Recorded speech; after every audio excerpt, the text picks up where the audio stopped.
Say it with me, Jay. We're not doing a shmup from this fucking book. We're not going to do it.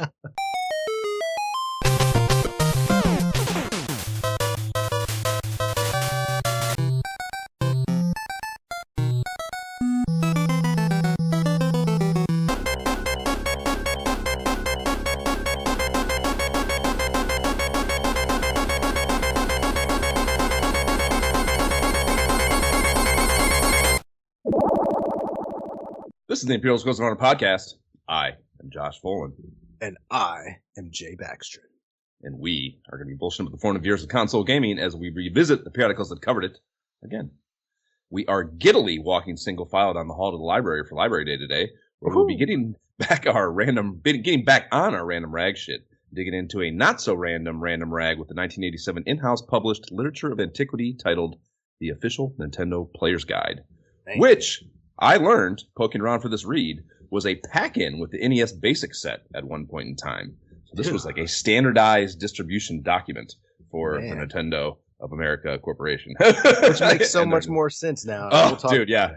It's a fucking checklist. It's essentially one of those checklists that like Sega would put in their newsletter. Like, do you want to buy everything we sell? Well, here's a checklist to do it with. You know, and it's funny too. We can get into that even more so. But there was one of those. It was my first issue of Nintendo Power 13. Had like the thing that was like the pull out thing in the middle. You know, they had little books right before they started doing those strategy guides, and I think it was called Pack Source or something like that. And it was essentially an updated but more streamlined version of this in just being a checklist for the entire library. So this was something that they had as like an idea internally, like to, create knowledge about their product offering and try to like disguise it as a cool marketing fucking thing, Did that get you on the train from the beginning of being like, I need all the NES games? By that time, it's a completely unrealistic hope. I mean, that's a rich kid. That's a rich kid. Yeah. Here we have 90-something titles by the time we're talking about in 1990 or whatever that was. It's like fucking hundreds. So unless you're finding them at the garage sale and the yard sales for like 15 cents or something. You could have got them all even with just lunch money if they were lunch money prices. Anyways, a link to this guide specifically is in the show notes, as it always is for our mag reads. Please rate and review the podcast. If you post it, we'll read it here. Give us validation, self-worth, or ridicule us, as long as it's also funny. Jay, what are you jamming on right now? Man, I'm jamming on several games. It is a great time to be a gamer, some would say. First of all, playing a lot of 33 Immortals. I was just saying, like, guys were just texting me right now, the party invite code, because they're running. But unfortunately, man, like, that game has been so much fun. But I think we're almost done playing it for now. Like, we've done almost everything from a feat perspective. And the feats are kind of like your in-game goals. They're like literally feats. And so we've gone through a lot of that. But the way it's structured, like, there's going to be 3, I guess, giant levels with 3 giant main bosses at the end. Each level has like chambers, dungeons in it. So that, there's a lot to do. But right now there's only 2 of them. And they're still working on the 3rd one, and that's not supposed to be coming out until like August or something. And so progressively, the first one has up to 33 people. It's been a lot of fun. The second one up to 22, and the 3rd one that they're working on, which will be the hardest, is supposed to be up to 11. But regardless of all that, it's been fun to play. But unfortunately, so was it released with the first 2 already, or yeah, just the first 2 without the 3rd, which made sense because like you're literally, like I said, it's like Hades, where you're going back in and playing it over and over again to like level up and power up. No, Jay, it doesn't make sense to release games that aren't finished. I disagree. I agree with you. Like, we didn't know the structure of it. Like, we're playing it and it's fun. And as you get into it, it's like, yeah, this is still great. But to your point, it's gotten to the point where before we were beating both of those levels. Well, the first level with ease. The second level, most of the time you're completing. Oh, so this is something you do over and over and over again. Yeah, that's what I'm saying. Like Hades, like you got to keep going in to advance further. Yeah. But I thought you were saying that it's, I don't know, such a slow plod that you had been working through that tier system this whole time and have just now gotten to the end of. But if you're telling me that a game that you quickly would go through all three things, it just isn't released with the third one. Well, holy shit, out of bed shitting. Well, I mean, I think that's kind of the issue right now because it's super fun. The things you have to do in it are fun to play. Like playing it over and over. Yeah, I want to go do that. I want to go join the guys and play that again and do it again and get the I want to get all the power babies and keep making my dude more and more powerful. You're cruising towards a power baby mention there. But then, of course it's coming. The power babies are necessary, but then the last month that we've been playing, really, there's been like less and less people playing. And it's getting to the point where we can get through the level, but by the time you get to the boss, when you had 20 people, now you have 8 or 9. And it's like, that's not enough DPS to get through the boss. Because they buffed it as well, because people are flying through it. So they made it harder and less people are playing. It doesn't auto scale with the number of active fucking players. Also seems stupid. No. But I mean, at the same time, I think that's part of what they are trying to balance, because it did feel like at first it was hard as you were just trying to figure it out and you were failing all the time. But then as you actually leveled up further and further, then it's like, okay, now I can run through the first level, no problem. The second level, all right, getting better at it. We're leveling up, we're powering up. Once you do that and you're starting to get through the second level with pretty much ease, what left is there to do? And that is kind of the problem right now with the fact that they haven't released the third one yet. So, and I think because of that, and I checked the Reddit agrees, and we all know that means it's the truth automatically. The internet says, yeah. Right. But people are saying like, hey, they got to release more content. I'm just going to move on until they come back with the third level. And that kind of sucks because you're playing it and you realize when you get to the end, you're like, we got 8 people. The smallest amount of people we've ever been able to do this with was like 14. Now we got like 7, 8. Like, this is not working. So that's a bummer. But still going to try it every now and then. Like, still going to step in and see, like, are people playing? How many people are in there? Is it good? See who's checking out the Xbox, looking for game posts. But thankfully, like I said, there's no shortage of good games. And I'm pretty sure I texted you guys about it. Elder Scrolls 4 Oblivion.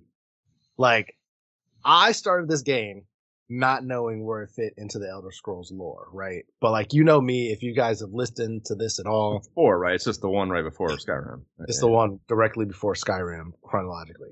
And again, like, I started playing this really with my only thing being Elder Scrolls. But I'm an Elder Scrolls Online guy. Like, that's been my only, even though I own multiple versions of Skyrim because they have come with like my PlayStation or I have it in VR for whatever reason. I have and it's available on Game Pass. I've just never really got into it so much because it felt just old to me. And Elder Scrolls Online felt so far forward. But again, I played that for a good 6+ years and loved that. But because of that, I didn't realize how much. Because I'm having. You might be the only. It's insane that you haven't fucking played Skyrim. It's fucking crazy. Well, I know, but like Skyrim came out when my daughter. I've heard all your rationale. I hear all your rationale now. It's fucking crazy that you haven't played Skyrim, dude. It's crazy. I've dipped my toe into it, but it felt graphically old when I actually did because I didn't play it right when it came out because I was like, I'm a new parent. I don't have time for this. Whatever. But yeah, because of that, again, ESO was the most advanced thing for me. That's and it was insane to say too. Your kids are not young. The idea that you that is a memory you have of I'm a new parent. I can't play Skyrim. This new game Skyrim is crazy. That's fucking means this fucking Skyrim is so old. It makes sense. 2013. We're talking about 2013 when it came out, right? That's how. No, 2011. Is it 2011? Yeah, that's what I thought too. I had to check the timeline because I was like, "Wait a minute, yeah. When was that? When was that released?" Wait, really a long time. Yeah, that's fucking wild. Right? Sorry. Exactly, but either way, and I'm not a huge. I guess I skip a lot. I have skipped a lot of stuff ESO lore wise in the game just because there's so freaking much of it, And not every time I played did I want to sit and read every lore book I picked up, but I picked up so much of it that when I started playing Elder Scrolls 4, like you drop yourself in Cyrodiil, which in ESO is a PvP zone. So I'm always like looking around, expecting like to get shanked by the 3 armies, but clearly. And is it so recognizable that? Oh, it's recognizable. Yeah, it is totally. So I paused it and I got online to look into the actual chronology of like when does this take place, because I saw like one of the keeps that I'm always fighting for like in shambles. So I was like, what happened? But then I realized Elder Scrolls Online takes place 1,000 years before like Elder Scrolls 1, 2, 3, 4. So 1,000 years specifically before this. And so to me, I'm like, oh, so everything that I have done in the past literally already happened here. So this is after me playing, which kind of is a cool thing since I saw a really cool idea. Just whatever internet chatter about this. Zero support for just giving me old games. Of course, give me a new one, you fucks. But it's a very cool idea to bring at least like 3, 4, and 5, which were, I think 1 and 2 were like, I don't know, so basic kind of that whatever. Yeah, not feasible. But 3 was the first one where I think it kind of had an open world vibe to it and whatever. So. Yep. Bringing all 3 of those forward into a modern remaster and making like one big world that you can exist in, even if I think they should take the time. I think they should take the time to, just create new quests and stuff. I don't even know this. I don't know enough to know whether it's really feasible or how it would work with story, whatever. But the idea of marrying all the worlds into one big world is a really cool idea. That's ESO. Just play ESO. Because it has. I mean, yeah, you have all. You're telling me it's before, so things are. I mean, like. Oh, you mean like. I don't know. Drop in their time. Now. Yeah, like drop me. I mean, I hope again. I don't. That's maybe to my point about not knowing enough about the story, but my presumption would be that 3, 4, and 5 are in chronological order, and that if you drop me in at the end of 5 having concluded, I'm in a world where the lore of all 3 of these things has built up to what we are at today. And like that is a really cool idea for exactly what you're saying. Like, I know these things, especially like lifetime players of this series are going to drop in and be able to like recognize all of this, that New York vibe I always talk about. Like, I can't, you know this stuff intimately, and like to walk around that world after all these experiences have happened and be able to experience it and then hopefully do new stuff too is a really cool idea that they are fortunate enough to be in a position to be able to do. I no doubt it's an undertaking. Although I like someone I was, again, just more internet chatter, was like, they don't even do this shit in house. Like, they outsource this to someone and just like fucking handle this while we do other stuff, So it's not like this wasn't like a pet internal project that they were like, super stoked about and like dedicated a bunch of resources to. It was, they outsourced this to some other company, and just said, here's the shit. Whatever, fucking, here's the assets. ESO 4 or Elder Scrolls 4? That's what I'm fair enough to dive deep on that, but that was the chatter that I was reading. I don't know. I'd be shocked as a Microsoft I'd be very shocked about that, but you never know.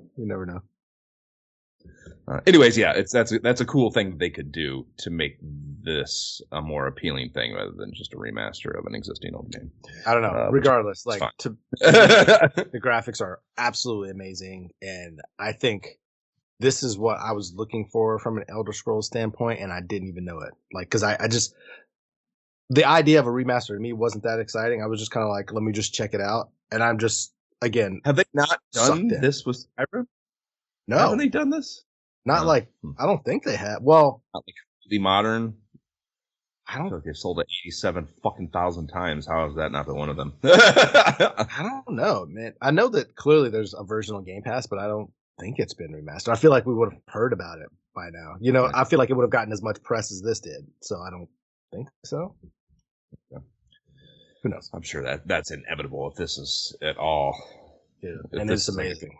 Like, if you like the Elder Scrolls world, check it out. Like, that's all I gotta say. If you have never tried it, like, and you're looking for a one-player RPG to get into, absolutely check into that. But also, pulling my time away from that at the same time, giving us first world gaming problems, Expedition 33. Oh my gosh, man. This is, without a doubt, game of the year front runner at this point. Like, there's zero debate. Like, it's what I think people must have felt like when they played Final Fantasy VII for the first time, or Skyrim for the first time. Like, whatever that RPG is that was just like, to you, I feel like that's what Claire Obscure Expedition 33 is. Has such a unique, mysterious story. One that I actually want to know the details of. Like, it's a unique idea. It's not like a rinse repeat. It's not just like a boring, somebody got killed, save them, or somebody got snatched, save them, or whatever. You know, it's such a cool idea. The gameplay is turn-based, but it's so good, man. It's so good. Like, it just, I don't want to spoil anything for any reason, because if you're listening to this and you have not played it, you're doing yourself a disservice by not checking this game. Turn-based, I feel like, man, how awesome the combat is, but like, you still have to dodge. Like, the enemies come to you, you still have to dodge and parry. So you got to learn enemies' mechanics who are coming at you real time, especially if they're bosses. But like, each person in your party has their own turns, your own stats. Like, to me, this is the best RPG, like, of this type that I've ever played. You know, it's without a doubt. Hands down, full stop. There it is. That's why one of the things I really liked about the Divinity Sins was that like, well, I guess Baldur's Gate is also that, but everything else is real time, and then the battles turn based was something I liked a lot about Divinity Sin. Yeah, it's like, it's funny. Like, I walked up to this battle. I was kind of wiping people left and right in the open world for a bit. I walked into this boss battle, and it took me a full day to get through. Like, I had to play the game, die, and I was like, maybe I'm just too weak to fight this person.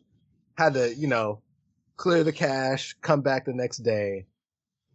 And at that point, I think maybe just because I was fresher, had a cup of coffee, it was the weekend, I was actually able to look at the boss and see their tells better and see what's happening at each individual mechanic. And they had like 6 different mechanics.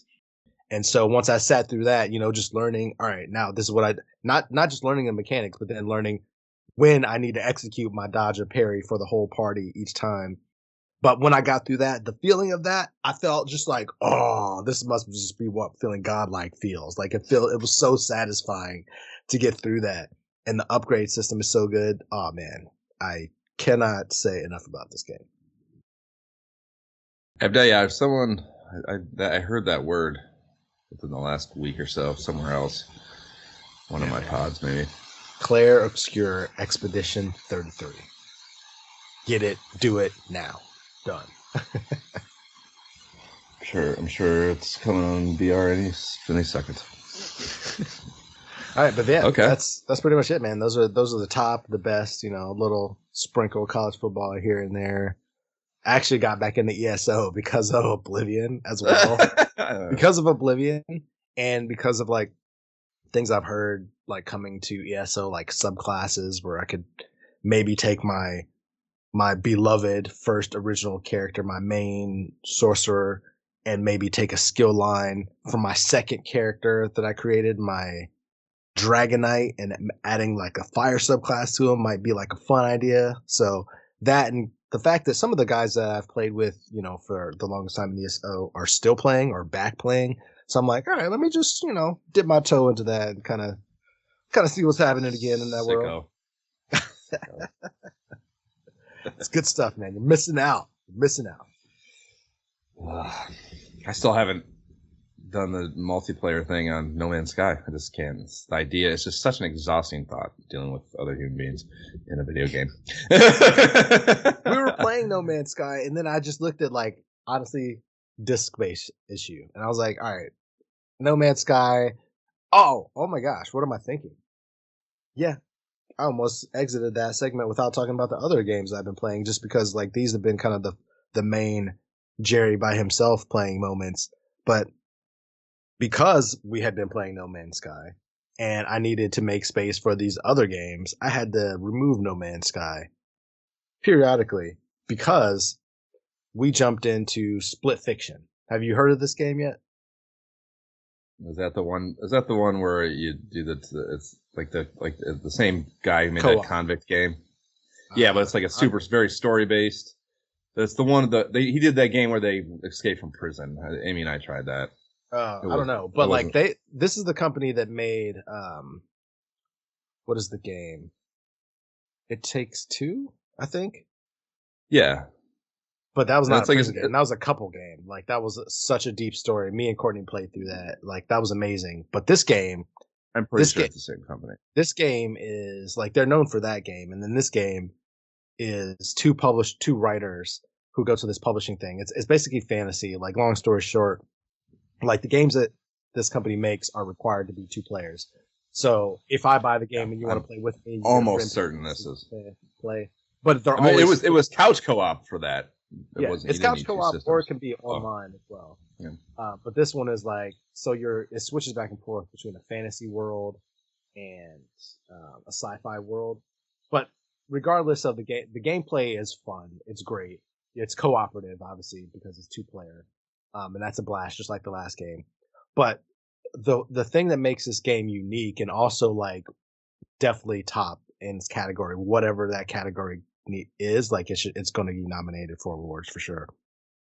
But like the camera work with some of the things you do is amazing. Like Courtney and I were sitting on the couch, literally looking at each other with shock and awe, like, oh my gosh, at multiple moments in that game.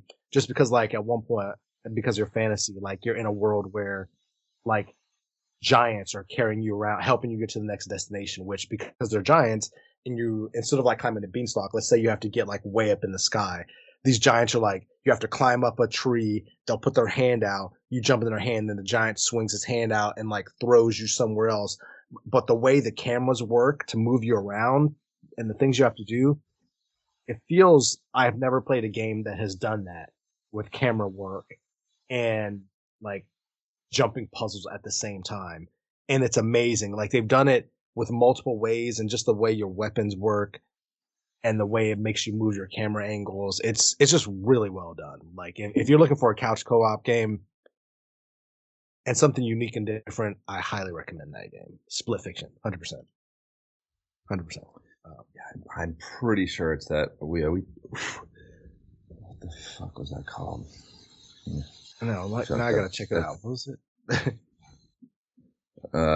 Yeah, like a It Takes Two. It Takes Two is the game I'm thinking about. 100% It Takes Two. And that was not by Light Studios. So I don't think that's what you're thinking about. No. Played a game like that, and it was about 2 convicts trying to get out of escape from prison or something like that. And oh wait, was it called A Way Out? Yes, that is the game. Yes, that's them then. Yeah, I never even played that. Never played that. I mean, that was their first game. Yeah, the co-op focus is cool. Hopefully, it's come a long way because actual gameplay was it was very like, I don't know, it was very railroaded in, I don't know, just a lot of ways. There was a lot of things about it because that game was like really highly touted for being in this vein and being, I mean, like you're saying, you don't even know what it's called. It's like it's kind of its own new semi-new genre, and it was really heralded for that as probably a Game Pass thing or something. Or I don't know, that probably may have been before Game Pass when I was still. Yeah, that was a little early. Yeah. Anyways, but It Takes Two, definitely same thing. Yeah, definitely heralded this one, same thing. I think they've gotten better and better at it. So that's why I think they diversified it a lot in this one, which was more than It Takes Two, because It Takes Two had to me, a great story. Like it pulled at your heartstrings. Like it was deep. You know, it was about like two people getting divorced at first, and you're kind of being forced into this adventure together, knowing that you were about to separate. And so it's like really, it's a very adult game, and that was good. And this is more like, all right, it's not going to be as deep like that, but we're going to do these different things with the gameplay and angles and camera play that make it like, whoa, okay, now I'm experiencing something new. So, yeah, the way out was the same. It was like it was trying to be, yes, for adults for sure.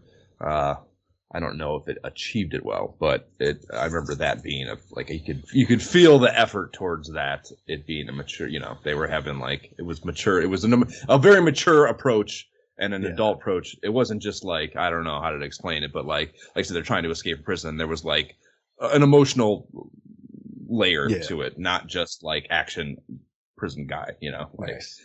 There was like an effort towards story for sure. So hopefully it's further down the road. Yeah. Word.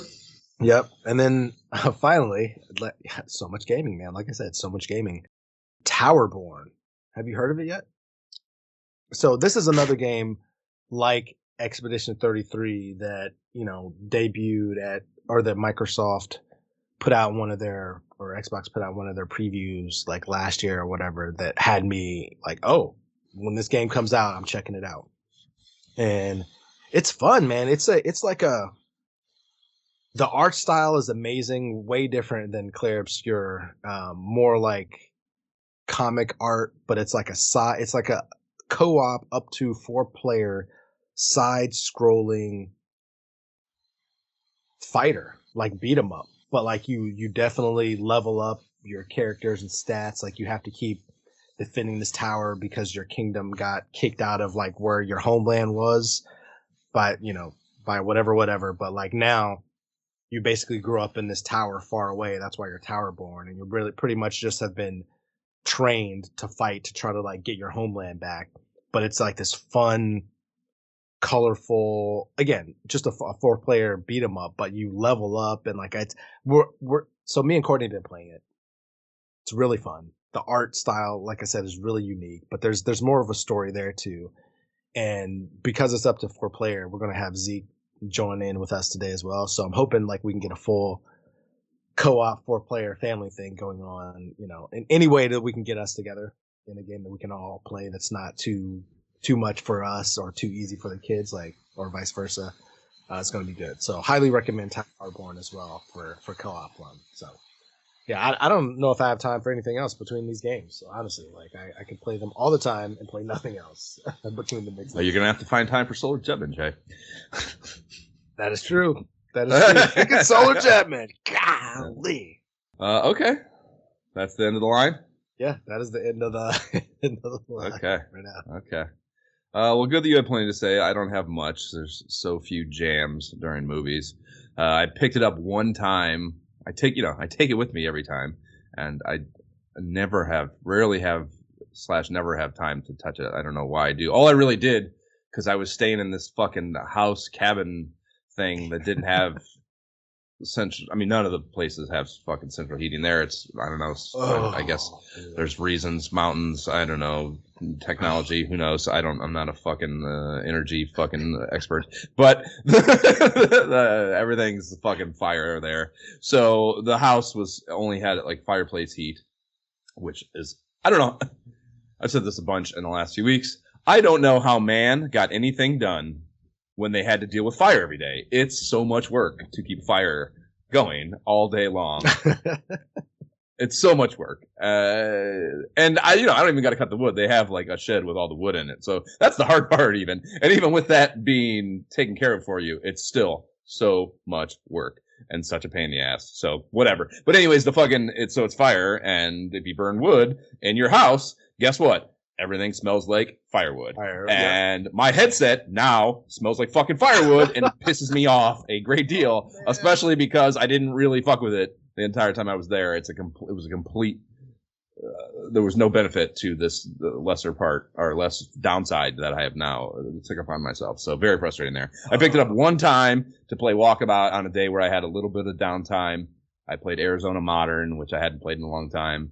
That's such a great course. It's so serene and peaceful. It was actually a nice decompression moment, but it was not worth packing it. And like the whole time I'm, this is fucking who cares, but like packing it and keeping it, I didn't like, it doesn't fit in the case with that luxury headset, and I didn't want to take the headset off and put on the shitty old one. So like it was like a whole headache to like pack and keep safe, and I had to move around a bunch while I was there for dumbass reasons. Like, it was just fucking a terrible idea to take it, basically. So I didn't play much because I just got back, but I have jumped back in and got a little bit of No Man's Sky shit since I got back. No real updates for that. I'm just fucking aimlessly wandering the universe. It is kind of like, I don't know, it's a little like, there is a story, and like actually one of the sessions I got into a fucking like a really making a lot of progress in one of the big main storylines. But like there's something about the main storylines that are like, I don't know, man. It's like you don't actually,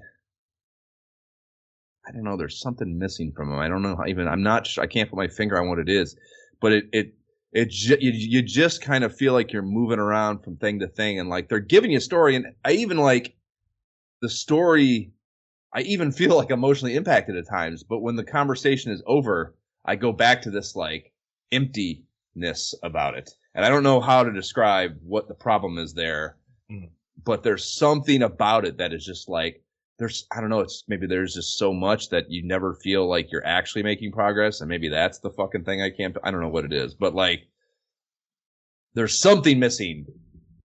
And at times I'm just like, what am I doing, man? I'm just flying back and forth and fucking doing, I'm just like this endless procession of things. I don't know if I'm not being emotionally satiated here, you know, which is a weird, I don't know, because it's like total wonder at all times. I'm just like, I just like got transported, like the story took me to this new fucking world place thing. And I was like, it's like completely foreign. And like, I started finding, like, I've been wondering, like, you know, I told you there's animals on every one of these fucking billions of planets you go to, and like none of them had really fucked with me in like a hostile way, and I wasn't sure that was even possible. And I went to this world, and I was like walking, and like something fucking happened to me. I'm like, what the fuck?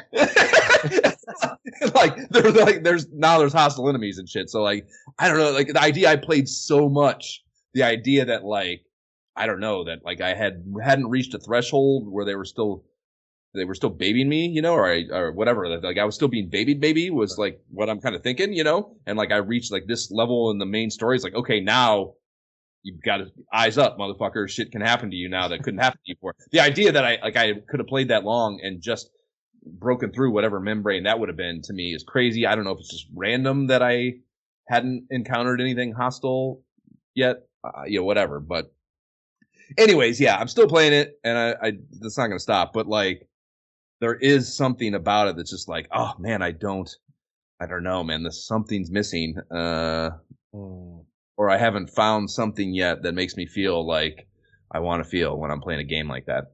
Yeah. So whatever. But when I first turned it on, there was like a 6 gigabyte fucking update that had to happen, of course. So while I was waiting for that to happen, I jumped into Subnautica just to fuck around. It's a fuck around, whatever time kill thing, and time capsules. I don't know if I've ever talked about those on here. Maybe I have, but time capsules are, so when you play that game and you actually get off the planet at the end, one of the like end game things you can do is you can make this, you take this little this like fucking tube, and you can write a message, include a picture, a screenshot picture from that you've taken while playing the game, and a written message, and a handful of items, basically, from your inventory. The idea being that you're leaving the planet, and you can leave this thing for other players to find randomly down the line. And I think this only exists for PC. I don't think this was in the Xbox version I was playing originally, and that's why I don't know, I can't remember if that's true or not. Whatever the case. Actually, yeah, I could send him to Jab, because Subnautica. So, and he actually said I've only found a handful of those in my life. I found one, I found 6 of them in this game already. I found one each of the last 3 times I've played. And it is such a cool thing, man. It is so it's such a interesting and cool way, a direct way to communicate with players in a game where isolation is so much of the thing, you know, that you're stuck alone in this fucking crazy, terrifying, confusing environment. You know what I mean? And when you like stumble upon these, and they're just like, you know, there is nothing notable to direct you to them. You'll just be going along and be like, holy fuck, is that a time capsule? Holy shit. And like, it's so exciting because you just never know what it's going to say. And they can be hilarious. They can be like really deep and fucking emotionally thoughtful. Like, it's just crazy what can be communicated through them, both emotionally, and also the trinkets are cool. Like if especially if you find one early game, you might get handed some like super late game thing that, like, you know, I got the stasis rifle, which is probably one of the, I mean, I can make it now if I want to. It essentially freezes anything that you shoot with it. Because you can use your knife to kill things in that game, but you don't have any real offensive capabilities, especially like your person, you know. So this is the one thing that's actually like a gun, but it doesn't do damage. It's a stasis rifle, so it freezes. The idea being, like, if you're getting attacked by something huge, you can freeze it for a second and run away, you know. Mm-hmm. So it's a rather late game thing, and I never even bothered to build it because I'm not out fucking with Reapers. I don't want to, you know, like I'm not trying to engage things like that.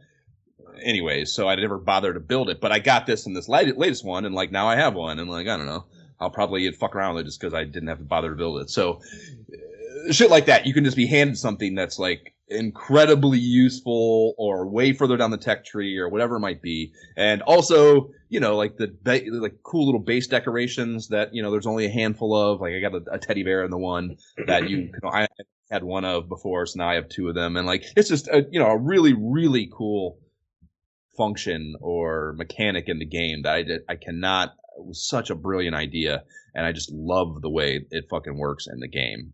Man, that would be amazing to find a stasis rifle right now, because I've had stuff attacking me regularly, like on my base planet. So I would love to have that, because I'm just like borrowing and running away. I'm talking about Subnautica right now. Oh, I'm still thinking about No Man's Sky. What I think about that? Yeah, No Man's Sky should have. Well, that's the thing. No Man's Sky is constantly interacting with other players, so it wouldn't have the same impact for sure. But I thought you were getting attacked by stuff in Subnautica before. Maybe I misremembered that then. I was talking about No Man's Sky at the beginning of this. I switched. I'm thinking like back another time when you were talking about Subnautica. Like I'm trying to remember you getting like attacked as you were going up. I'm like, where's he getting attacked? Yes, you do get attacked. Again, I was talking about No Man's Sky when I was saying I found hostile enemies. Okay. It's all mixing together. Fair enough. Anyways, yeah, so that's one cool thing. To find a bunch of time capsules. Like I said, I found 3 of them the last 3 times I played. 1 each time I turned it on. And, you know, Jab said he's only found a handful in his fucking life, which is just really cool, I think. 2, so I'm out that the first time I pick it back up, I had been, part of the reason I stopped playing Subnautica was because I had hit this kind of, there's this late game in like gatekeeping thing where like the Cyclops is the big huge submarine you need, that's like the last vehicle, and it's necessary to go deep enough to go through the end game stuff, right? Mm-hmm. And to get the Cyclops, you got to find blueprints for 3 parts of it, like whatever, who cares what they are.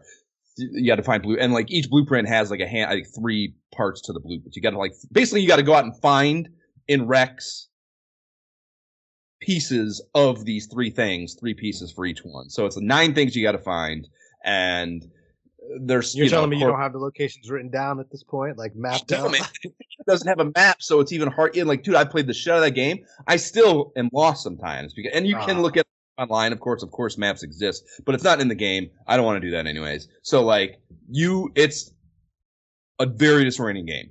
It just is. You're underwater, shit's fucking confusing at all times, and like it doesn't, you know, it's not, to its credit, it's not like, you know, the biomes are not, it's like an ocean should be, you know, it's like confusing, and like the borders are not fucking, it's just confusing. You can't just easily go one way versus the other. You're just kind of open underwater. once you find something, you could drop a beacon, and then that gives you, like, once you have a few of those, you can kind of triangulate things. So I have whatever, but like, especially like individual little things, wreck pieces, like, you can't remember that shit, dude. Especially, it's been a while since I played. And this one, it's funny too, though. When I found the last piece, I was like, I'd kind of been looking, like, I didn't even know I was looking for it, but I was kind of looking for this wreck. I knew this wreck had shit. I knew, like, this is where I have completed this blueprint thing in multiple playthroughs, basically. So chances are that's intelligent design, and there's a reason it's hard to find. It's definitely a little further out, and it's definitely in a little bit of a dangerous place, and yada, yada, yada. So, and I inherently have said, I don't want to fuck with Reapers. I know where Reapers are, vaguely. I just don't go those places. So, like, there's not really any significant things, story things, where Reapers are. So I don't need to go there for the most part, with the exception of this one thing. Is a Reaper like an evil shark, or what is it? The most fucked up thing in the game. It's horrific. If you look, like, the videos where the thing grabs your fucking submarine and like fucking smashes it and it's in your face, like, if you look up Reaper Subnautica, it's a whole thing, and they're terrifying, and you do not want to be near them, and they're a problem for sure. And, like, I actually got a little loosey-goosey on a recent playthrough, and I was fucking swimming through a fucking area, and I thought I was kind of being semi-safe enough, but I wasn't. And yeah, exactly. Yeah, fucking they're pretty scary. They're horrifying. I cannot imagine running into that underwater. You just they make the reason they're called Reapers because they make this noise, and you can fucking hear that. It's underwater. It's one of the coolest things about that game too is the way the soundscape works, and you can you hear things long before you see them. And there's so many of these things, and they're in so many places that you can, you get to the edge of some of the safer biomes, you can hear them, and you're like, oh yeah, I fucking was fucking shit. Get your bearings and fucking get your head on straight and get the fuck away from that, like, so but like, if you're in an area where they are, you're gonna hear them for sure. So I was kind of just blowing through one and like didn't fucking pay attention and fucking it. Luckily, it can't murk your Seamoth in one. It needs to get you twice. But fucking yeah, I definitely got yoked up, and that was the first time in so long I didn't want to yoke you up because again I just know to avoid these things. So it's whatever, they're cool. But so I found this fucking thing and got the huge submarine. So now that's like that unlocks the end of the game. And the reason I kind of fell off of it because I couldn't find that thing and I couldn't really go any further in the story. And all I want to do is see everything in this game in VR is my entire purpose for playing it right now with this playthrough, of course. So not being able to see the end game was, of course, frustrating, and that's why I stopped playing. So now I unlocked that, fucking back down that road. So I'll probably end up playing this quite a bit in the next week and finishing this shit because, yeah, seeing, those ending things in VR are going to be fucking incredible, I think, and that will be amazing. So that's it. Let's talk about the official Nintendo Player's Guide.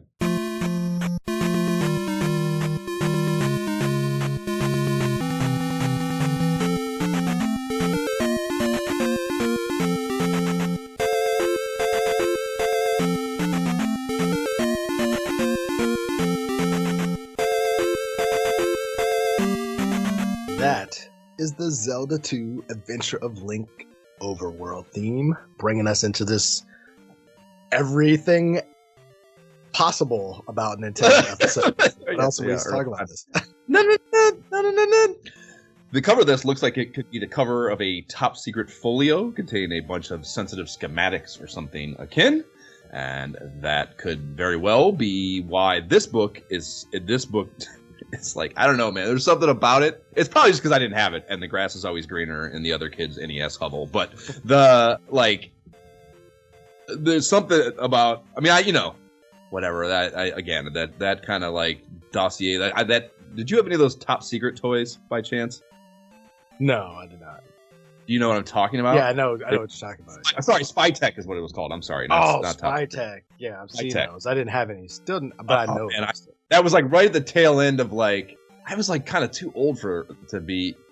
I don't know. I mean, it's an older toy, but it's still just a toy. But they I don't know, man. Those things worked, man. Like the fingerprint kit worked. The long range microphone worked. The binoculars, it all worked. Like, Yes, I had definitely those types of things though, 100%. But this shit, it was so cool. Like the camera worked. First of all, it was like you really put film in it. It was a camera, and it had the whole idea. It had a mirror on it, so you could like take pictures around corners. You know, there was like so many things about it that were so fucking cool. And then on top of that, like the packaging and design, they all came in these little pouches, and they had these little. There was a little binder that came. They each had like top secret, like an instruction. It was an instruction manual for the thing, but it was like. You know, they were fucking, it was like, I don't know, man. There was just a very, like, collectible thing. But the shit all worked. It was such a cool way. But that shit fascinated me. Like, the idea, obviously, fucking spy. Like, every good kid doesn't want to be a spy. But, you know, so, but yeah, it was just, that's what I think of when I look at this. And, like, that both those things heart to this, or whatever those things heart to, this fucking book also heart to in my fiber of my being. So this was something, I never had it. I always fucking wanted it so bad, and it's a really cool cover. It's a solid black background, the official Nintendo Player's Guide in big white lettering, and I think, and this is, you know, the most minutia of anal retentive to notice shit, but I think it's very interesting that the background color inside the enclosed letters, so the P's, the D's, the E's, the A's, etc., it's a different color. It's like a gray, not black. And I don't know. Yeah, you got to look to even notice it, but it's there. And that, to me, was very interesting. I don't know what the reason for it would be. There's no, like, design-based reason, but it is. I love the look on your face. Yeah, I see it, too. It's like, what? I promise you it's different. And, yeah, I don't know why. It's probably just like a printing error or something. Right. And I guess it's selected the wrong shade of the color. Yeah. You know, and I guess, I'm looking and like the O doesn't have it.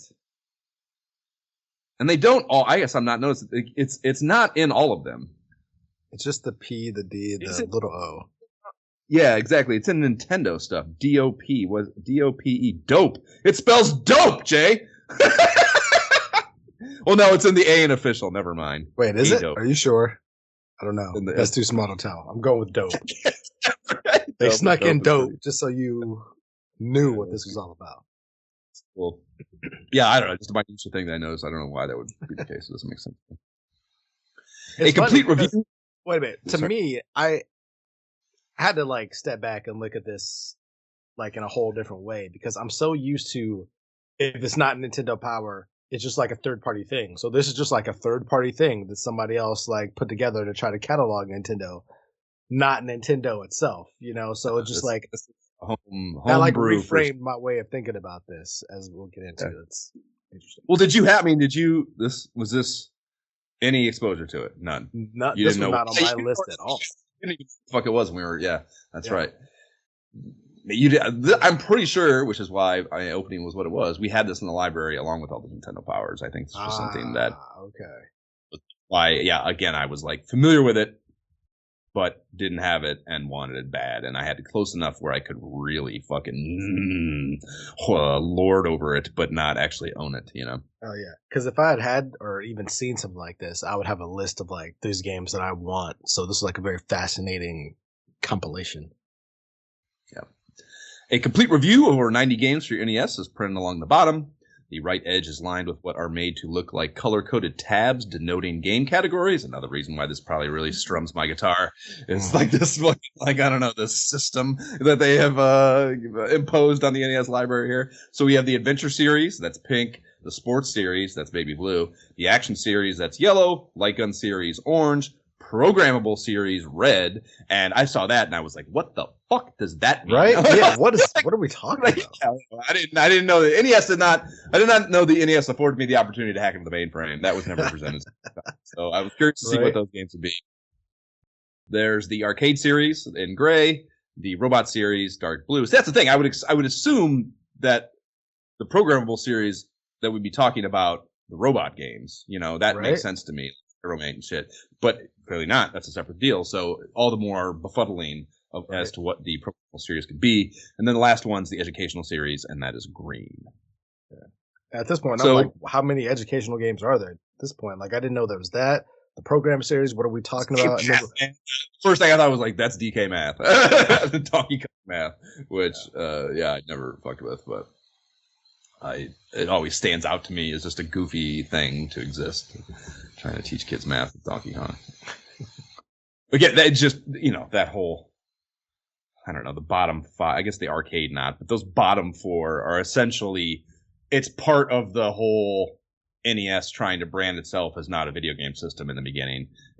Those, all 4 of those categories are like extensions of that idea, just like trying to present alternative use cases. They're not games, they're carts. You can program, you can learn. Come on, dude. Come on. First page inside is one of their earliest poster designs that they packed in with the Black Box Series games. And this is a fantastic poster. The player's choice is what it says up top. ROB, the robot's head, is poking up from the bottom of the ad. And then there are 18 screenshots that are pictured from 18 different games. There are titles captioning each one of them below. And I love that they did and this is not uncommon for this era, but I love that it's here because I love this poster in general. But the curvature to the screenshots to give the CRT feel to them, the Tube TV feel. Cool. So 9 of them, that's half of them, if you don't math well, are from the original 17-game Black Box Series roster. 8 of the other 9 are the bangingest of the early NES bangers: Metroid, both Zeldas, Kid Icarus, Punch-Out, Donkey Kong, Pro Wrestling, Red Racer. And yeah, I want it on my fucking wall right now, and it conjures so much goddamn nostalgia, it actually physically hurts to look at. So it is a piece of marketing artwork of the era. And also, I was looking at this, and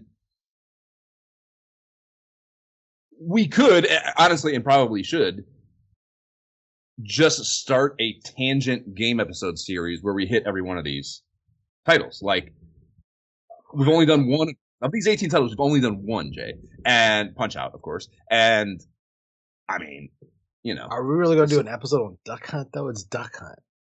Yeah, I mean, not every one of them, of course, but a lot of these should be, be given their due. I mean, someone should probably come confiscate our retro gaming podcasting credentials for not having done most of these games.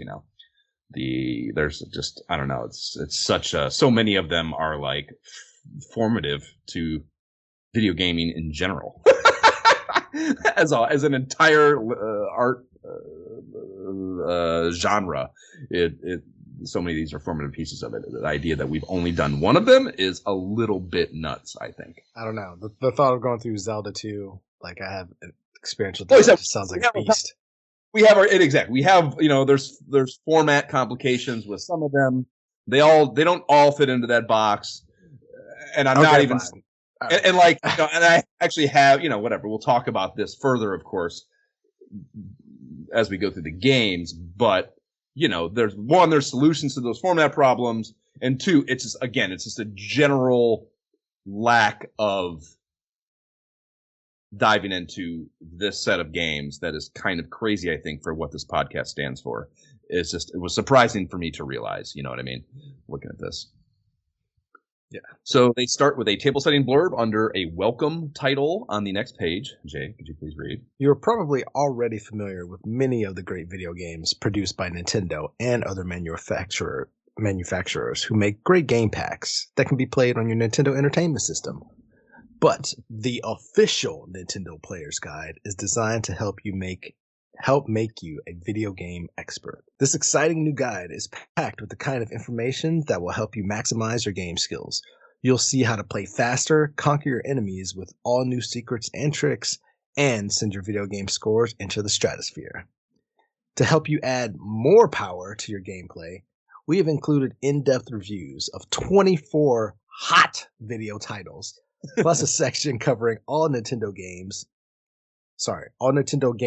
90 at present, with concise game reviews which give you that most important facts, figures, and action moves at a glance.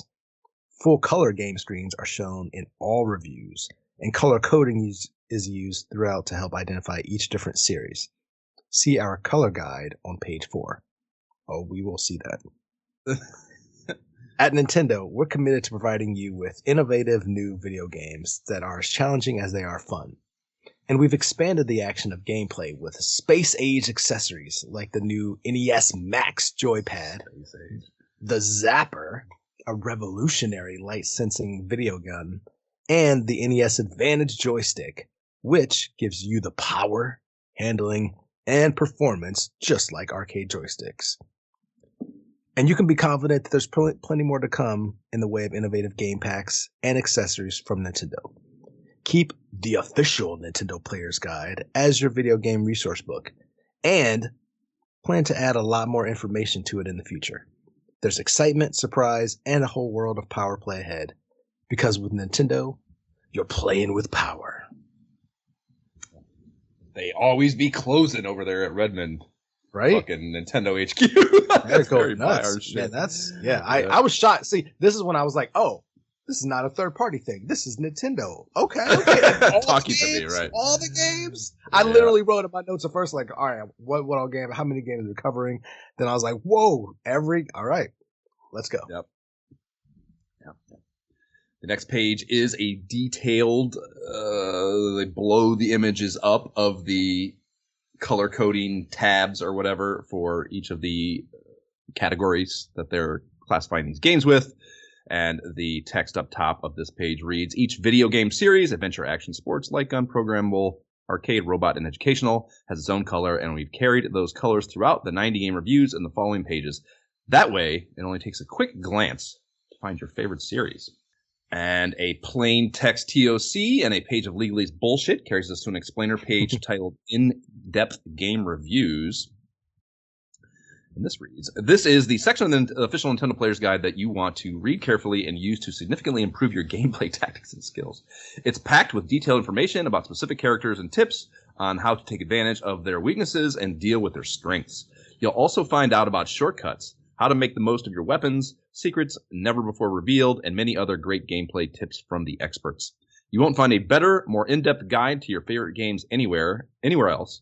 Here is a list of the 24 video games you can look forward to mastering with the help of the official Nintendo Player's Guide in-depth reviews.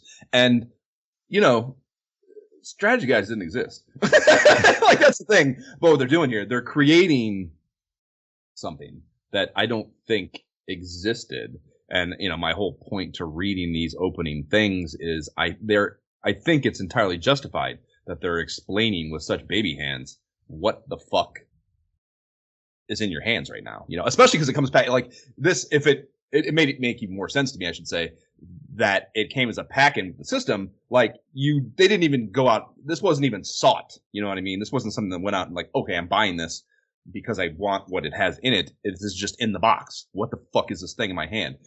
You know what I mean? And that is interesting that they needed to do that, wanted to do that, and maybe even felt they had to do that. Is all.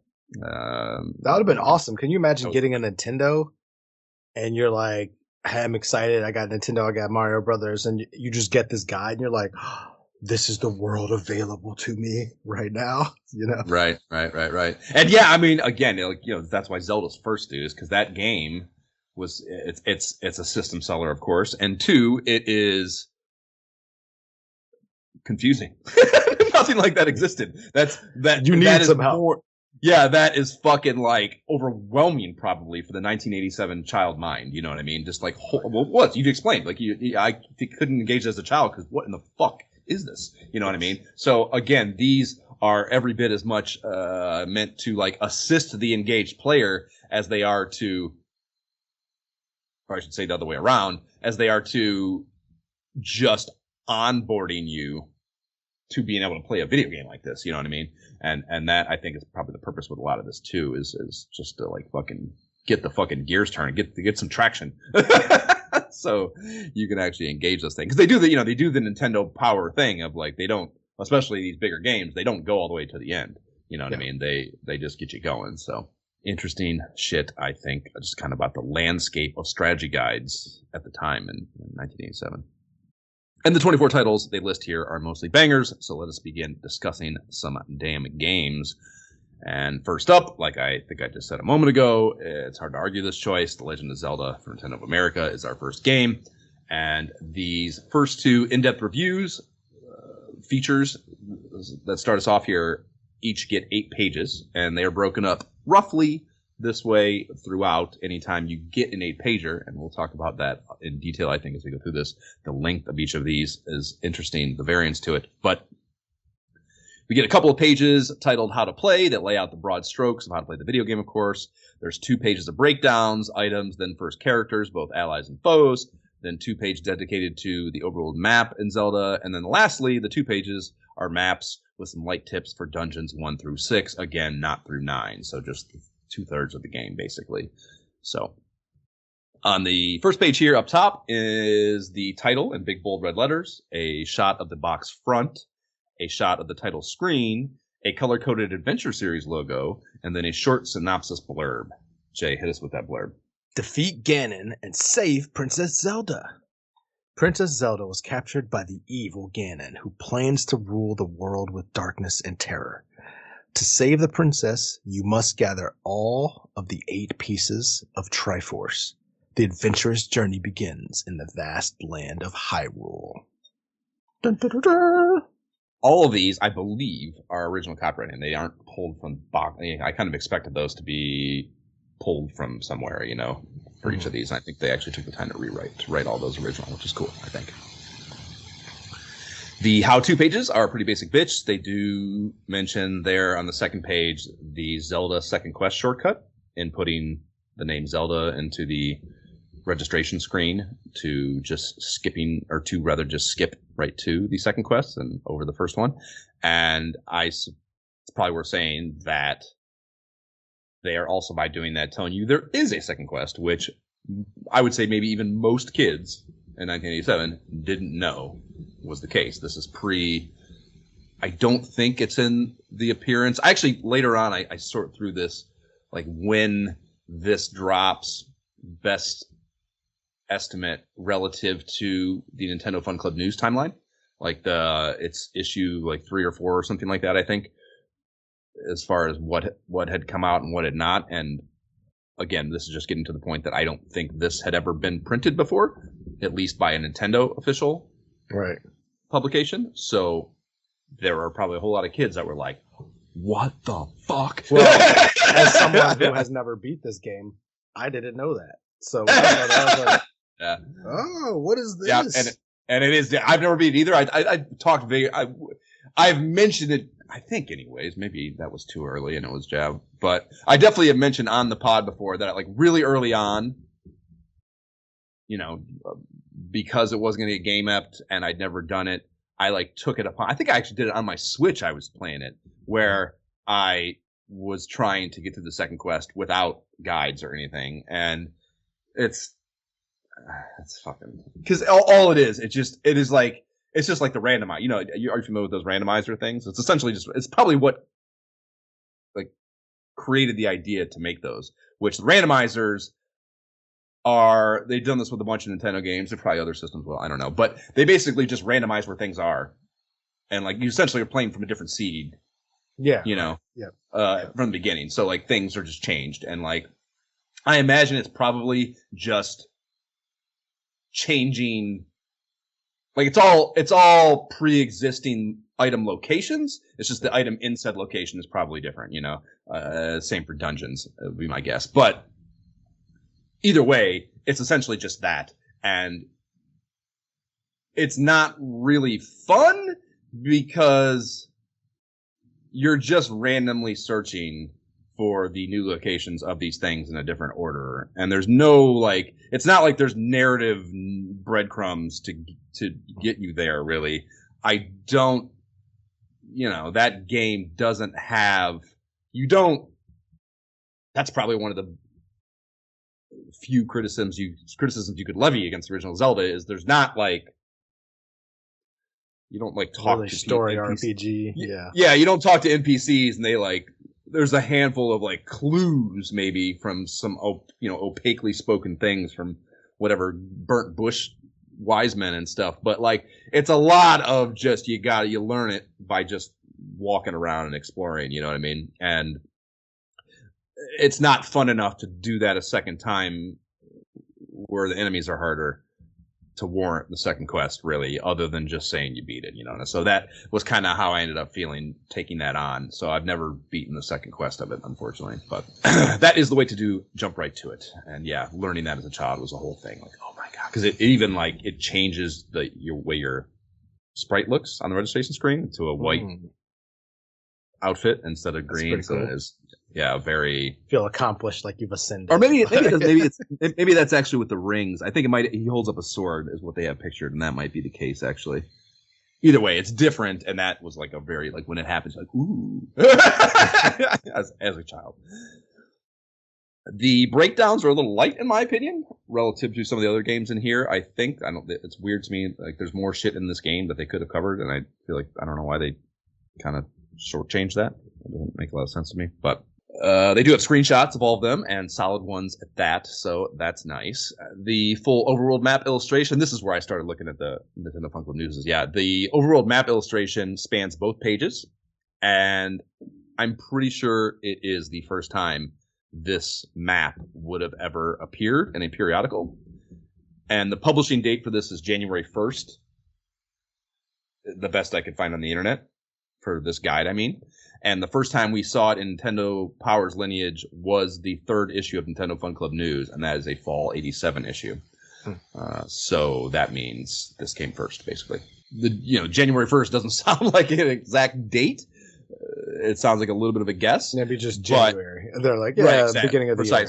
Right. So either way, that Nintendo Fun Club News is definitely on the back half of the year. So it just by literally statistical probability, it probably appeared here first. You know what I mean? And I would even say it's the exact same one that's in the Nintendo Fun Club News. So, they could have used that exact artwork, you know what I mean, to do it. And maybe even catalyze why they included it in the mag, because they'd done the work here for this. Yeah, why would you do it again? Right, just exactly. Leverage the work of others. Right. So, Legend of Zelda, yeah, I mean, it's crazy that we haven't cooked up a way to cover this game standalone for some kind of game ep. And, like you said, it's too much for our standard game ep idea. But it's not a side quest, and that's been our problem with a lot of these, Metroid, shit like that.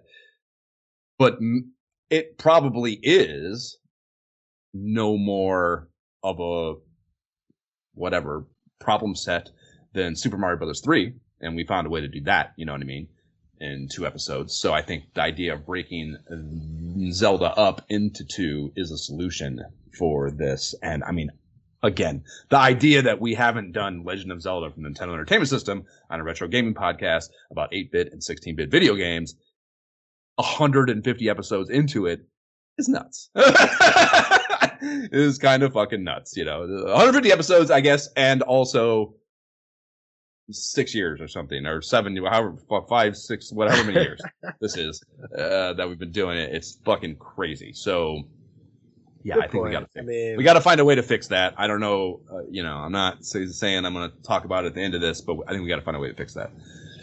I mean, I wouldn't say I'm not opposed to it. I turned this on, fire music, obviously, in the opening. It reminded me of the show, funny enough. But, it's funny to me that for me, it's the reverse. Like, turning the game on, it reminded me of, the Zelda show, like the Fridays that the Super Mario Brothers actually had Zelda on. Instead of amazing that every kid remembers that. Think about that even. That Zelda was on Fridays. It's so funny to me. Yeah, every kid knows that. That's something that you would should have gotten forgotten or should have been forgotten, with all the other shit of just, that's childhood shit I didn't need to retain. But it was such an important thing that today's Friday, I'm getting home on time for sure because fucking Zelda's on, and that only happens once a week. I'm not fucking around. Yeah, 100%. But yeah, I turned it on and I was actually very much enjoying this game, and I wrote down that I might have to make this a mission to finish. So I could be talking to it as long as there's not 3 other games going on at the same time. I could be. Yeah, it's not that's one of the most amazing things about it is that it is not, and it's probably baked into that simplicity that we just talked about, that kind of lends itself to making it timeless. But yeah, it is not aged poorly in the simplest of retro gaming terms. It is every bit, maybe not every bit as playable as a modern game, but goddamn close, especially for being one of the first. I was surprised. I was expecting to just be immediately turned off, because I was immediately turned off by a lot of these games just because I'm like, come on, this feels so almost Atari. Not this game. I was actually like, okay, I played it for much longer than I expected. It's a goodie. Nintendo of America's Mike Tyson's Punch-Out is the second one in this. That's right, Mike Tyson's Punch-Out, not Punch-Out. Mike Tyson. Correct. And this is the one, as I mentioned, that we have game-epped with our historic 50th episode. Oh, yeah. That it makes me sad that we hadn't. The audio quality is poor. It just bums me out that that's not like a modernized thing. And I refuse to do like, let's do it again. Like, that doesn't work for whatever. Tyson is waiting. Fight the incredible Mike Tyson. Little Mac is only 17 years old and lives in the South Bronx. His destiny changed when he met Doc Lewis, and the two of them began preparing for the World Championship. After those two how to play pages, they go through the minor and major circuit fighters one by one. They have their, I like this a lot actually, they have their stats and facts and general tips, and then many of them get a dedicated winning strategy for Boxo tips for the boxer's signature punch. And the last page has a very brief rundown of each World Circuit boxer and Tyson.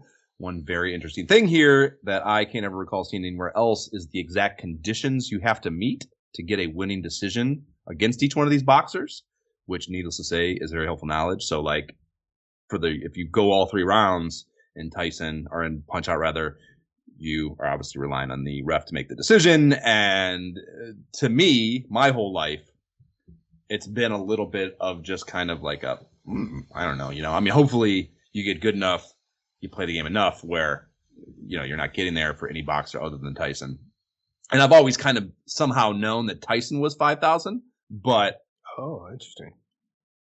One, this is probably where that knowledge came from, even by proxy. And two, yes, I've never thought about what it was for the other boxers. And having a definitive list existing was cool for me to find, because I did not know of it. Capcom's Commando now, only half the coverage at a 4-page count. And that is the first time that becomes a topic.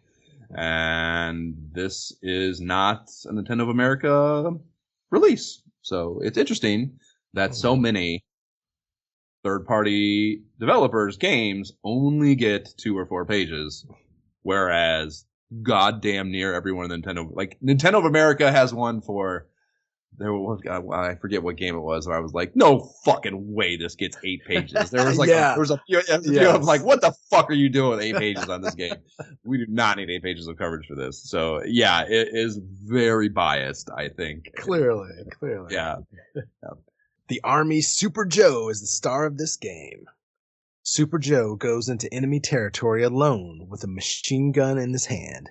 The enemies are the Gunther brothers, the evil secret organizers who conspire to conquer the world. As Joe, you must save your comrades who are captured by the Gunther brothers. Pretty straightforward. Yep. Fun. There's some... Yeah, is this the one that you said you played the shit out? Is this on a 7800? I definitely this is it. Yeah.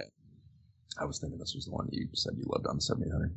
Absolutely, man. Such a good game. One of the few that held up, Yeah, I haven't. I mean, they have some decent. I guess just the format of the thing here. They have some nice screenshots, enemy breakdowns, a couple pages of tips and maps for all 4 stages in the game, and there are only 4 stages. That was interesting to learn, and it does say that you can repeat the 4 stages up to 4 times for a total of 16 increasingly more difficult runs through them. So that's how the game, extends beyond just 4 relatively quick levels, probably. So that, I don't know, it's up the time. It's not fucking crazy for me to hear, but I was surprised, I guess, that there was that little original content in it. Maybe was what I'm getting at there. And I did fire it up because, I haven't played it in fucking forever. And yeah, man, it's fucking solid. It's like Arcari Warriors. I'll, again, get into my bullshit about that later, but like, it's just something, it's simple. And like the idea, I didn't even try it, I guess, but it is 2 players. Is it 2 players simultaneous or no? I think it's simultaneous. If I remember, I don't even remember now. I'm not sure about that either. But if it is simultaneous, that's obviously fun and would be a lot more fun than the solo iteration. But I enjoyed it more than I thought I would. And I was kind of thinking like, it would be an interesting throwback episode. Again, especially if we can couch co-op. I think that would be requisite. We would need to check that in the fucking debate if we were going to discuss doing this. Because that is absolutely required for me to take this on. But if that is the case, it's not a bad game. I don't think you should give it a whirl. In a bit of a sus choice, we are going right back to 8 pages of coverage for Nintendo of America, Stalwart, Super Mario. I mean, the game warrants it, but again, this is when I'm first noticing that, like, for this, back to Nintendo, for also a relatively simple game, 8 pages. Very funny. So, Super Mario jumps into action against evil Bowser. And our hero Mario departs for the endless battle to save the Mushroom Kingdom, which was invaded by the Koopa tribe. Bowser, the King of Koopa, has strong magical powers. And that use of the phrase endless battle to save the Mushroom Kingdom is probably just being boastful about the length of the individual installment of the Super Mario Brothers franchise. But the idea of, like, hindsight, I guess, that this was last another 40 plus years is a really fun idea. You know what I mean? Like, so. Yeah. Like, you don't even know what you just said. There's like so many exactly. That's the way to word that. Yeah. Like, Koopa does not go away. We're fighting every couple years, man. Yeah. That was, I laughed out loud at that thought when I had it going through here. But I mean, what else is there to say here? I mean, this is Super Mario Brothers. I mean, yeah. Right. So, yeah, I mean. But at the same time, so many of us got Nintendos definitely way after 1984 or whenever NES came out. So maybe you needed this, you know. This I mean, well, that's kind of, again, going back to just like when this hit and this shit not exist. Even like, you know, I didn't check it, but I know like one of those first few Nintendo Fun Club newses had a bunch of Super Mario Brothers 1 stuff, and there's also that How to Win at Super Mario Brothers or whatever book as well, which Shirley is in. But either way, this is like the first time it's pre-Nintendo Power. So that's true, yeah. The shit like the 100 lives, jumping on the turtle in 3-1 on the steps for 100 lives, the 3 warp zones, the castle fireworks algorithm, you know, the timer, the last digit in the timer dictating how many fireworks you see, 6, 3, and 1, like shit like that. Clearly players did not know, you know, so this being the first time you can find that information. And I mean, I can remember doing that 100 lives thing for the first time, dude. I remember that huge ass Toshiba TV in my living room. I remember standing there doing it, like failing it because if you don't leave a so many times, that bounce and hit you right in the fucking face. So like when I first learned it, I can remember like seeing on the screen how like the numbers, it changes from numbers to like weird ass symbols and how many lives you have in between the stages. If you go over 100, like the counter can't go to that, you know? So I just like those the moments of figuring that out for the first time are very entrenched, you know? So it's just a really cool, I don't know, a good nostalgia nugget, I guess really is all I'm saying. But that stuff is in here, and that very much makes it worth this being here. The maps are good too, but that's funny because I thought this was kind of, I thought that kind of stuff was more tribal knowledge, like Johnny down the street found it out, so he told me, you know. No, dude, no kid discovered that if you jumped on that turtle 100 times, no kid discovered that. All this shit, not with that specific one, but I mean with a lot of this stuff, like I found out because I jumped here. Maybe man, like it's so game breaking, especially that first one in 1-2 where you're jumping over the thing, like actually kind of spacing on where the others are. I mean, I could understand some of them, if you're just running and you just happen to go and do something different, you could find some of that. Right, but and there, you know, enough kids play just random shit. But the 100 life thing, like, why would you even do that? Like, and like at what? Like, did you stumble on and get 1 life, and you're like, wait a minute, let me try it again? I don't know. I would, the nerd in me would fucking love to see some numbers of like what the percentages were. But like the castle fireworks thing, like, Yeah. Especially a little bit older players are going to be like, why the fuck do those happen sometimes or not? And they start thinking about it and they start looking for clues as to how, whatever. And maybe there is certainly, I should say, a percentage of kids that are like, oh shit, I got 3 fireworks. The timer was on 3. Oh shit, and like connect the dots and then yes, words, whatever. There were probably pockets of that, like zombie outbreaks. But much more likely that this thing got out and I didn't know that this thing existed. Right. So, Right. So yeah, I would love to know the percentages of whatever organically discovered shit, in a game like this that's every kid had and played the shit out of. So like you have a data pool big enough for the numbers to be meaningful. You know what I mean? Mm-hmm. I would love to know how that broke down because it would be very interesting. I'm sure. Yeah. But yeah, man, this is another one that. I mean, we don't even have an excuse for this. We don't even have an Super Mario Brothers 1, dude. Like, what? I turned it on, man. This like 50,000 times. It's like, why yeah, man.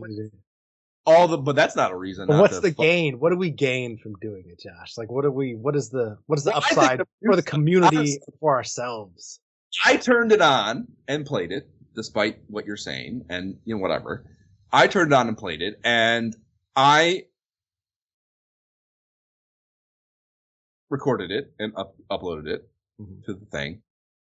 And, I've played the game a million times. So I was using my little handheld thing. So my, the control is not perfect. So like I could feel like it wasn't my best run, but the actual steps I go through that first level are of course the same every time. It is, in my mind, the most fully optimized for the way I like to play the game way to play 1-1 in Super Mario Brothers 1. So, there's like the thing that I'm thinking of most notably that Matt Gould pointed out. He's like, I didn't know you could do that. Was that 1-up that's after the third pipe at the very beginning. That's like right at the left edge of that hill background thing. You hit that. And if you just kind of blasely, because they always go to the right in that game. You can't make them go to the left, unfortunately. That's a Super Mario Bros. 3 introduction. I think, anyways. I'm pretty sure you can't do that in Mario 2. Direct which way they come out of the boxes. But they always go to the right. So you have to be on the right side of the box to get that 1-up after you make it come out. And it's a very, very razor-thin line that you have to stay on to be able to, after you jump up and get that 1-up, still be able to go down that pipe that you just passed into the underworld area where you get the coins on the brick there, So you have to basically like your sprite actually isn't even past the block. You have to time your jump so you're just jumping straight up and like the back of your head is rubbing the fucking box. Oh, yeah. And then go back. And even then, part of the pipe is clipped off the screen. So like, again, if you go like 1 pixel too far, I want to say, you will not be able to go down that fucking pipe. And you miss that. You miss being able to do both. So I did both. Matt Gould pointed out, I didn't know you could do that. And that's why it would be fun. Because there are going to be little things, borderline speedrunning topics that are fun to talk about in a game that we know wrote in that way. You know what I mean? Gosh. There are going to be different ways we tackle like the same little minutia problem sets that I think will be fun to hash out and talk about that will be, choosing we obviously for the purposes of a game episode, you shouldn't be warping through it. But either way, there's just a lot of little things I think that will be fun to talk about. And honestly, yeah, I'm not 100% certain that I've ever beat it with no warp zone usage, to be totally honest with you. I feel like probably, and it certainly seems possible from a difficulty perspective. There's no like specific, other than that fucking huge pit in 8-2. or 8.3, whichever that is, at the end. And even that I know how to deal with now, I think, anyways. So there's no like specific place where I'm like, oh, I fucking can't deal with that. That's why I always work past it. But going through the game in full like that is definitely not something I've done a ton. So that would be interesting just to kind of revisit as an adult with the academic perspective in which we approach game episodes now, or for this podcast rather. So interesting. Yeah. I think it would make for a great game episode. And again, it's a game that is crazy that we haven't played for a game episode for a retro video game podcast. It's fucking nuts, I think. Hey, I mean, with if not if, because everything we've played here is on Nintendo, but depending on what we choose, I mean, regardless, I'm going to excitedly play on my Switch with the retro NES controller, so I'll be excited to kind of play it that way on the big screen. Okie dokie, then it's back to sus-ass reverse favoritism for another Capcom title, first ever ISO 18 Ghosts and Goblins. Tell us about your favorite video game series, Jay. Oh my gosh. Or the first installment of your favorite video game series, I should say. Funny enough, because as much as I loathe this series, like King Arthur is actually a cool character in like Marvel vs. Capcom and all those games. Like he's fun, but you're like, where does he come from? And I go back to this game, I'm like, oh, this fucking game. Anyway, Knight Arthur struggles with terrifying monsters. In a distant time, a princess was captured by Satan under Lucifer's command. Knight Arthur marches to the remote land of the devil to rescue his beloved princess. Many monsters attack him on his journey. Can Arthur rescue the princess? Aren't Lucifer and Satan the same thing in traditional? Yeah, I had to double check. I was like, wait, captured by Satan under. They are two different characters in this game for sure. I understand that, but as far as traditional biblical storytelling, I thought they were the same. One and the same. Yeah. Yeah. So very interesting. I thought I had misspoken it. I'm like, I've read this before. Why did that look off? Whatever, man. Fuck this game. All I have about these pages is noticing that. So this was interesting to me, I guess. That Yasichi power-up thing is both in this and Commando. So it must have been a Capcom thing at the time, I'm thinking. It's that the pinwheel looking icon. Oh, yeah. I typed that word in, Yasichi, into the Google box, and the first return says that this is a symbol Capcom created and is found in many of their games, often restoring player health or acts as a bonus point item. And that was kind of a cool little fun crackerjack fact. The enemy breakdown reminded me of what a fucking asshole so many of the baddies in this game are. That's what I thought of looking at this. Like, yes, the Red Devil's obvious, and that's where everyone's first going to go to. But a lot of these enemies do shit that's fucking annoying, and that game is fucking annoying.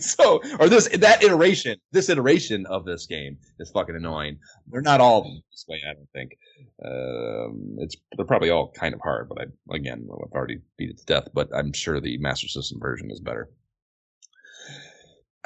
It's just funny to me because this game plays well, like it plays very smooth, but like compared to the Genesis, it's just way worse. Way worse. You must not have played further. This game does not play smooth. So you didn't play enough of it. So good. Yeah, I wasn't going to. That was the whole point. Yeah, good for you. I just would have dipped my toe in for a little bit. You get fucking later into this game and you're like, what in the fuck is wrong with this game? Konami gets their up to 87 shine now with Top Gun and Double Dribble, but these are only getting 2 pages each. That's fucked up. Experience the ultimate battle action in the Skyways. Your mission is to operate this exotic fighter and to crush the secret plans of the enemy. You maintain your elite status as the chosen Top Gun. Despite owning this game as a kid, and again, via my childhood reclamation project, I don't think I ever knew the third mission was a ground-based target thing. So that tells you how far I've gotten into this video game, even despite owning it basically my whole fucking life. Which also probably means I've never successfully refueled in Mission 2. That also kind of checks out of my mind. And yeah, that is very difficult to do, and I don't think I'm capable of it. But that said, I maintain that landing on the carrier being near impossible, which is one of the tallest tails in NES lore, the exact speed and altitude you need to be at are explicitly stated in the manual, 200 and 288 respectively, and you can land every time with that information. You don't need to crash into the water and or onto the deck, despite what everyone tells you will happen if you say Top Gun. Nope, I don't believe you. It's that. It's lies, 100% factual deceptions. It's kind of interesting to me they don't state it here in the fucking thing because it's such a whatever. I'm sure it was a thing then too, but causing kids everywhere to be like, "Fuck this game." Yeah. I got one of my biggest Instagram comment wars ever was about that. Someone posted, that it's impossible. And I'm like, it's in the manual. And like, it was just like an avalanche of like, what the fuck? It's pretty wild. I don't know. This game, man, it's not a bad game at all. And it's probably one I should check off my bucket list of beaten games, given, again, I've had it my whole life. But the thought of game-epping this game bums me out. No. The gameplay is just very one note, I guess, is maybe the problem with it. Just flying and like there's not enough variance in what you see and what you deal with, and it's just that sounds like a chore more than a fun experience. It's not. I don't know. It's not. It's clearly not in the category of like Super Mario Brothers and Legend of Zelda and shit. Clearly in like the quality, that's a given. But like I'm saying, like it's not in the same category as far as like I don't know the fiber of its significance. You know what I mean? Yeah. But it's on the back cover of one of those Nintendo Fun Club newses. This is a fucking cart that was in a lot of kids' houses. Double Dribble now, and I'm not a fan, but I know you are. So take it away, dude. This.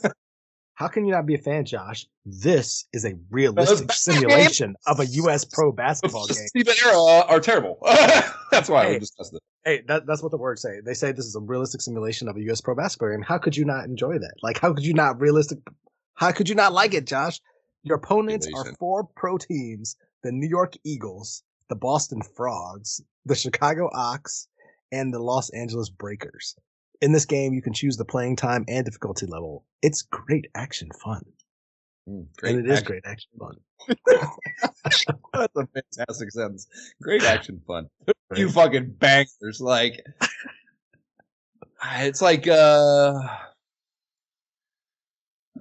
I got Danny McBride on the mind because I was watching some interviews with fucking, what's her fuck from White Lotus? What's his name?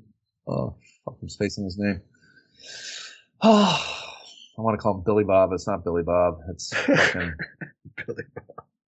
It's the guy that writes his Gemstones and Vice Principals, The Hateful Eight. Oh, I know who you're talking about. Like Walter Goggins. Jesus fucking Christ. Walter Goggins. I watched interviews over the weekend. Yeah, and he was talking and he was talking about a lot about the Danny McBride and some of those from Vice Principals and. Vice Principals with him. He wasn't in Eastbound and Down, I don't think. Anyways, it's the way Danny McBride talks. It's what that is. Great action fun. And he is like, that's a Danny McBride sentence. And I don't know how to say that any other way, but it is. And it's funny. It makes it funny. That's actually, Walter Goggins said that explicitly. It was a Conan O'Brien, or not Conan O'Brien, but, is that his name? Last name? Yeah, Conan O'Brien, the guy with the talk show. Yeah. So, it's on his podcast. And he's like, matter of factly, he's like, listen to me. I've worked a bunch, met a lot of funny people, whatever. Danny McBride is the funniest human being I've ever met, and there's no like, I'm not open to discussing that. Like, it's like a factual, 100% certain thing. Like, yes, like he's funny on camera too, but as far as like just a human being sitting next to having a conversation with. He is the funniest person I have ever met. And I was like, I believe that because he just has a way about him that is fucking hilarious. Everything he's ever done is funny as fuck, I think. So not surprising that someone of note would say that to me or say that, period. Did you ever bring home the gold? I almost fucked that sentence up, Jay. Did you ever bring home the gold? Did you win a game on level 3? I bet it cheats so much. It definitely cheats. But yeah, I was good at this game. I mean, you had to know the spots to jump from to hit that 3 every time on the bottom left corner of the screen when you get there. So like I knew the spots to hit. I was an ace at this game, man. I was hitting 3s before the NBA started hitting 3s everywhere. I was Ray Allen before Ray Allen existed. Yeah, you know my take on basketball games for the NES. They're not enough buttons, not enough tech, not enough feeling like basketball. No, very true. Buddy. This one just had a special place in my life just because. I mean, those cinematics. It's those cinematics. Those cinematics. It's early for cinematics that cool, and they're dope ass cinematics for sure. I get that. But even still, like honestly, like I said, because there are spots like it's a game that because I had it, I had the time to learn it and play it. You know what I mean? It was one of the few carts I didn't have to just play in 3 days and get it back. So like I learned this is how you make a shot. This is how you hold the button and jump. You can jump from 3 and like land in the 2 and still there's nothing as a 3. Close. If you're a kid that likes basketball, there's nothing even close as an option for home basketball. Right. Like so, kids make it work. So I get all that. So for me, it was just like yes, of all the options, give me double dribble. Like I played it since, and it's not like. Clearly, it was great for the time, the moment, what we had. Yeah, it's tough, man. It's fucking really hard to pick up these days. Any of these basketball games. Explain to me, what's the deal with the trophies, bro? Why is the bronze one like, I don't know. Why does it look like that? Why, like, they're just like... Dude, I have no clue. Gold and silver. Why is the bronze one like a... I don't know. Like a plaque. Yeah, yeah, pretty much, they're like, we weren't going to give you one, but they made us put one here, so we just photoshopped the thing. Yeah, I don't understand why. I mean, basically, it make you feel like you didn't win anything. I was saying, it does look lesser. Yeah, and for that, I suppose, mission accomplished. Like even the figurine is like, it's not like it's the exact figurine, just also with a shitty placard. It's like also like a dinkier figurine on the plaque. So it's like they used the mold to make the thing and just gave you the mold. Like you don't get your own trophy. Right. Here you go. Right. This is what it might look like when you get it. Yeah, that's funny. That's a good role play. I like. Yeah, sold. And then it's right back to a full 8 pages on a Nintendo of America release, Zelda 2. Fucked up, man. What has happened to Link now that he has grown up? The excitement of Legend of Zelda continues. A new adventure awaits Link, who is now 16 years old. He sets off again on a new journey to prevent the destruction of Hyrule. Will he solve the secrets and mysteries of the vast land of Hyrule? Hyrule. They really shot the bed here, neglecting to provide us with either an item or an enemy breakdown. The item breakdown mission is a real letdown. Zelda games have always been dope inventory situations, so I think that's a huge omission here. I understand there's a lot of content to cover, and that's probably was the decision there, but the breakdowns are always most important. Give those to me. They're like, we can't give them everything. Like, there's so much in this game. What do we even do? Yeah. Right. Yeah. We can't. We're already favoritism the shitting out of our fucking games with the 8 pages. We can't just whatever, add more to this game too. We got to try to keep the fucking veil up. A little bit. Yeah. So the whole thing only deals in Western Hyrule before you raft over from the dock near Palace 3 on the eastern coast, which is also how far they get with the palace maps, and they interestingly call them cathedrals instead of palaces. I noticed that, and I can't recall ever seen that verbiage elsewhere for the game, so that really jumped out to me. And yeah, this is another NES tentpole, dude, that it's not really okay that we haven't covered. True. Shrug emoji. This and I don't know, man, it's like there's something about this. I think it's probably just like the difficulty. It seemed so hard and epic. Yes. And that's probably what it is. Then I think the music's better for sure. I don't mind the format change that everyone wants to bitch about at all. I think I even like it more. So there's just something about this one that's like even crunchier for wanting to give it its due. From Legend of Zelda that upsets me. Yeah, I could. This one that we talked about, this is one that I owned as a kid, but I got it from like a garage sale or so. I got it from some place where I definitely didn't have a guide, a instruction manual, nothing. Yeah. And since there was no internet at the time, I was just kind of just playing the game. So I did what I could, but like it was kind of I know what. Yeah. I had nothing to go on. Having no direction in that game is. I mean, honestly, yeah. The death. I mean, the Death Mountain part is just so fucking hard, and if you do not know the way through it, it's impossible. I think. So yeah, there's a lot of stuff to this game that are You gotta have some fucking literature of antiquity of some kind. Maybe multiple literature. Yeah, especially just again to get going. Again, like that. There's where they stop is perfect, I think, because if you know what you're doing, you can kind of just fucking the difficulty spike through that portion of the game up through that midpoint. Palace 3 is not so bad. So if you just know, if someone can just show you the plot points, you know, it is a fun, engaging, get you going thing. And then, yeah, I think the difficulty spikes significantly once you cross on the raft to the eastern continent. So that's the perfect time to click over and say, okay, you know all the fucking, you know the framework, Godspeed. You know, and now there's plenty left to do and plenty of difficulty. Don't worry about having been assisted up to this point. I think it's smart. It's funny to me because I think because of that experience with this game, that's the reason why I never got into the Zelda series going forward. I was just kind of like, I never got into it. So like even other games that I would see promoted later, like A Link to the Past and these other Super Nintendo and later editions. But I just never had that same pull because I never finished this or the first one. So it was kind of like, wonder. So I feel like I should text Jesse and ask him like, how did you get, like, what entry made you in? Because I didn't play these. So what point, because he loves Zelda and plays them all now. Okay. So I wonder, I'm interested in what people experience Zelda as for the first time, you know? Yeah, Link to the Past, I didn't fuck with.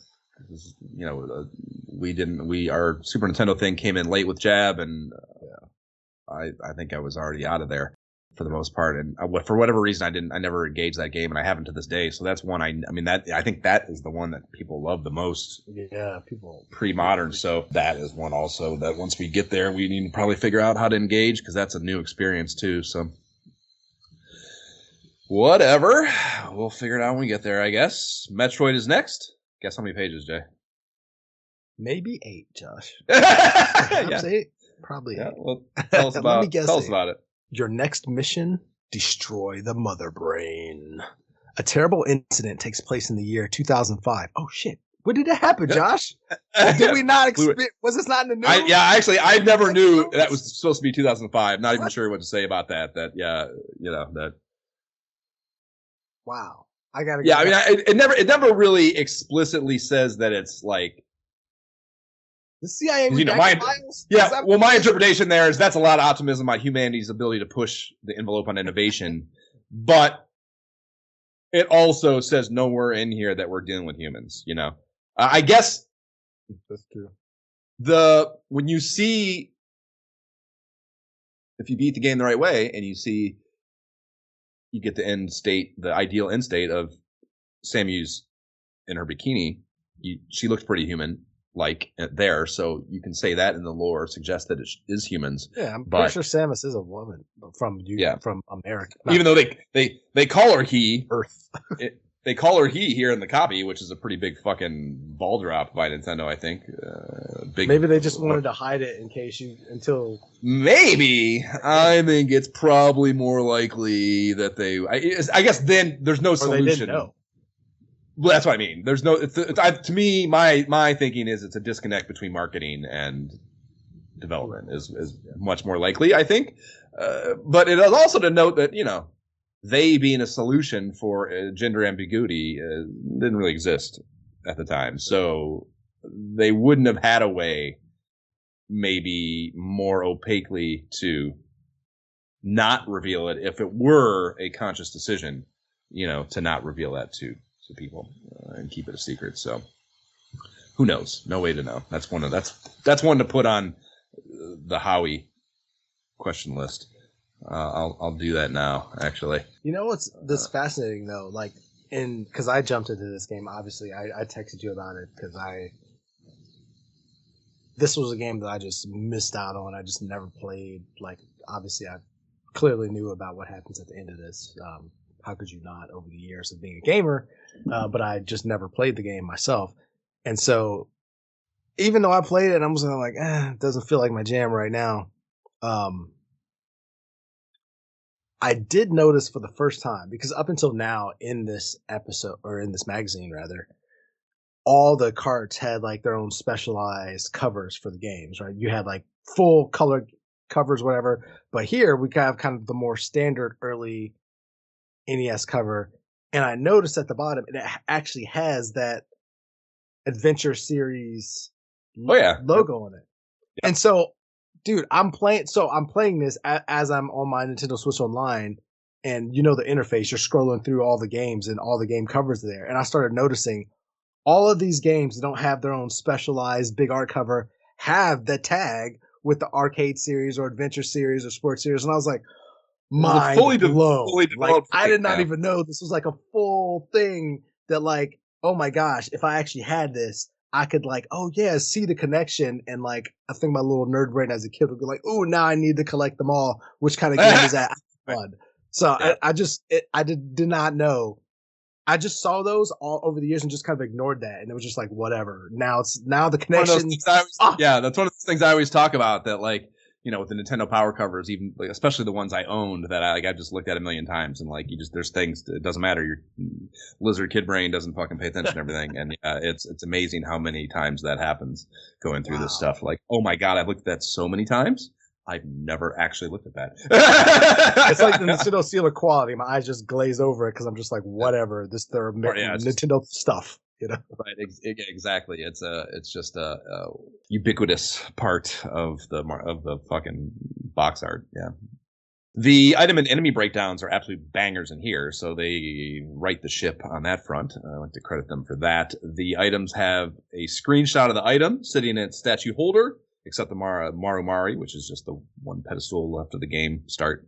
But they have that, and then Samu standing in front of it, then a wide shot of the area it's found in. So, like, I don't know, there's just a lot of detail put in helping you kind of get an idea of where these things are located, because this game is a logistical mindfuck and a half. So it's a welcome and appreciated level of effort that this game needs, for sure.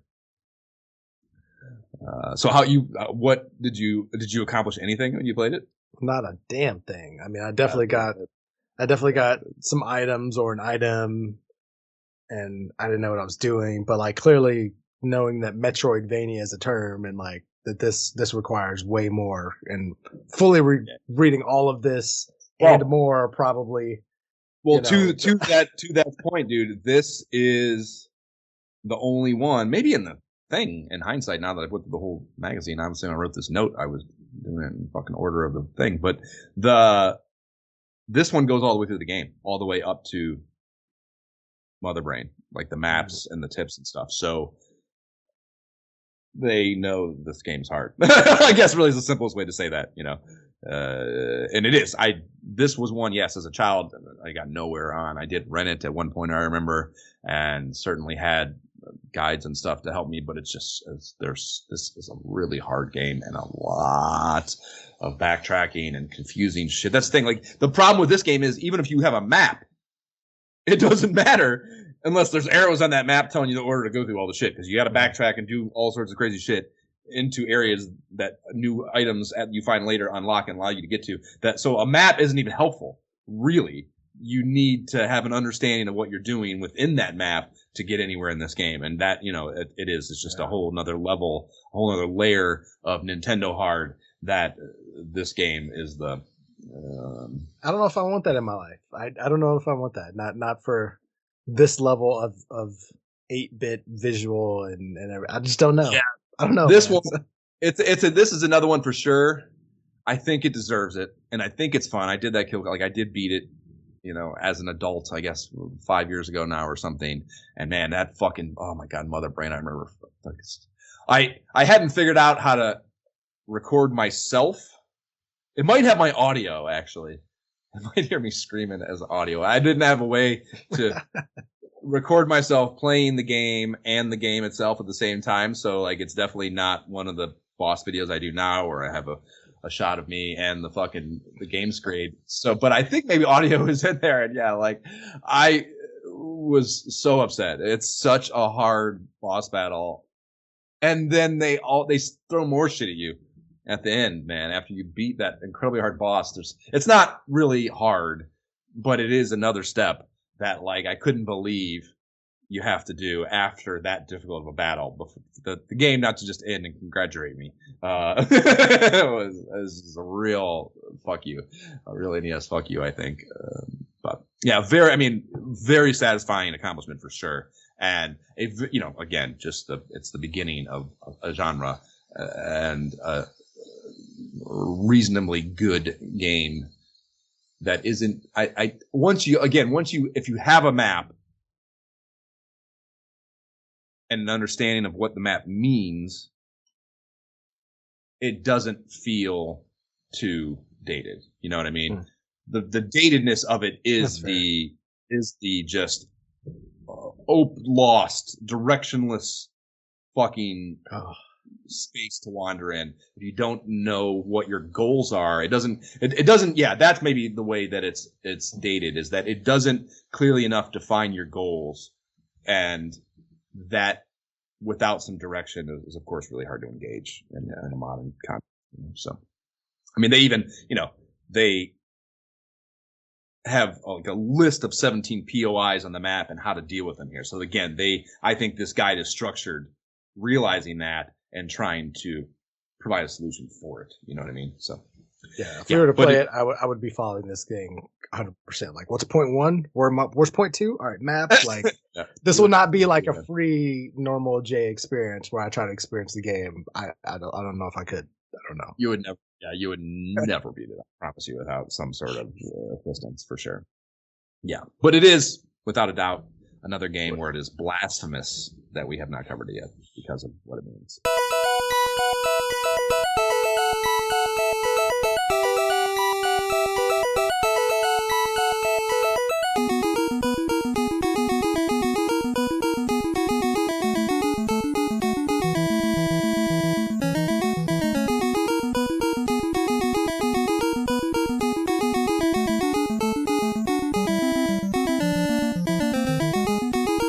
That is the Gradius track, air beginning of the history, which kind of sounds like another Danny McBride sentence, actually. But is a testament to the soundtrack. If you get, again, track names, you got a banger. So, yes, Konami, no surprise. We get rolling here with Square's Rad Racer, and even though this is kind of sort of an in-house job, but not quite, they still short it, the real page count, rather, with only a 4-banger, and this is summarized as, this 3-dimensional screen makes you feel like a real rad racer. It's amazing that you can enjoy a racing game as powerful as this in your very own home. The game comes with red-blue 3D glasses. When you flip on the turbo, you can fully experience the world of speed at over 200 kilometers. Can't even say the word, let alone understand how it converts to miles per hour. 200 kilometers per hour. Yeah, man, what a time to be alive when there was genuine awe to be playing this game in your bedroom. And I can totally see it too. It's a great game. I don't like racing games, but it's a great game. And it's right there. Like, again, Outrun is clearly the Sega version of this, and same thing. Like, it's the same game basically for all intents and purposes. And despite my lack of interest in racing games, this one less, I didn't have exposure to this, but like in the arcade, Outrun was a game I would play the shit out of, even though racing games not my thing. Like, but as a kid, when I would see Outrun, there was one at the skate rink. I remember I played the fuck out of that game, and like, it's just something about it. That forced perspective deal is just really interesting. And I mean, the 3D glasses component of this, like, we can't even begin to engage that now or whatever. But like at the time, that had to be like, oh my god. Yeah. And like, who knows how not good that was, but it had to at least be cool. The fact that it came with, every kid remembers having those glasses and thinking they're cool. So there's no way that there wasn't some level of coolness to using those with your Nintendo. You know what I mean? Yeah. I mean, I never got to experience that, so I of course, get it. It sounds cool. Yeah. Right. It's funny to me though, because like I didn't play this game a whole lot. I definitely didn't play this game like growing up that much. But like at the time, like I was playing Pole Position 2 for the Atari 7800. And to me, that racing game, same perspective, is amazing. And so, I don't know, Rad Racer is not that much of a step up.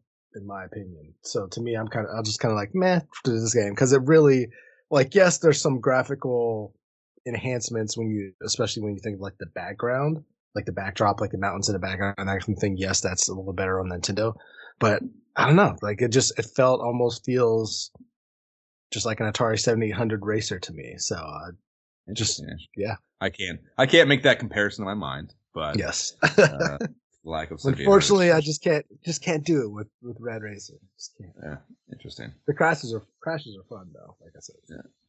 Well, they have the first 2 pages here are the basic mechanics. They tout the 3D glasses. They break down the 8 courses, and then they have a half page of pro tips. And I haven't played this game a ton, so maybe this opinion changes if and when I do so. But those tips about using other cars, like both riding the slipstream and then bumping them, seem like really high level shit, So I don't know. The fact that I guess that those, because I understand the physics of those, and I kind of vaguely know them, even though I don't really give a fuck about racing in real life.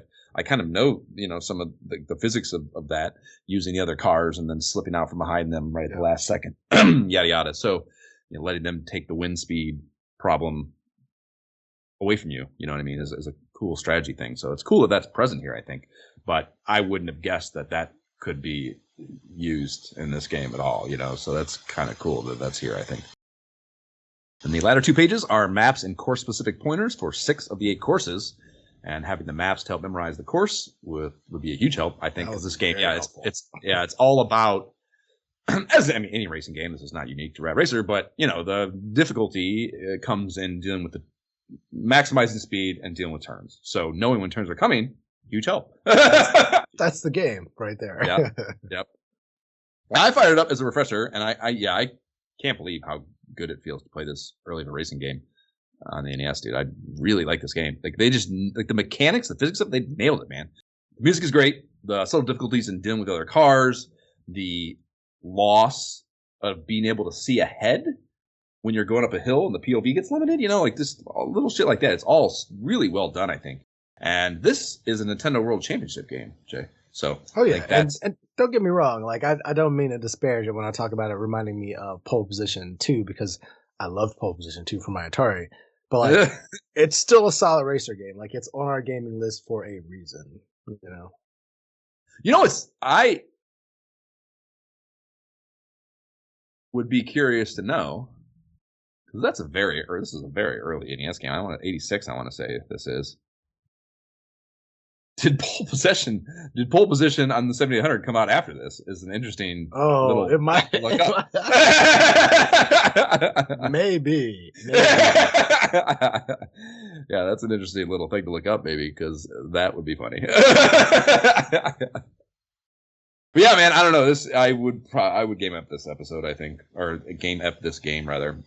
It's fucking a really good game that I'm surprised I like, because everything about it suggests to me that I wouldn't. Yeah. So, by the way, June 86 is when Pole Position 2 was released. Okay, so maybe same year then, I would guess. What is the release date on Rad Racer? 87. So Pole Position came out first. October 87 in North America. So over a whole year. Okay. Yeah.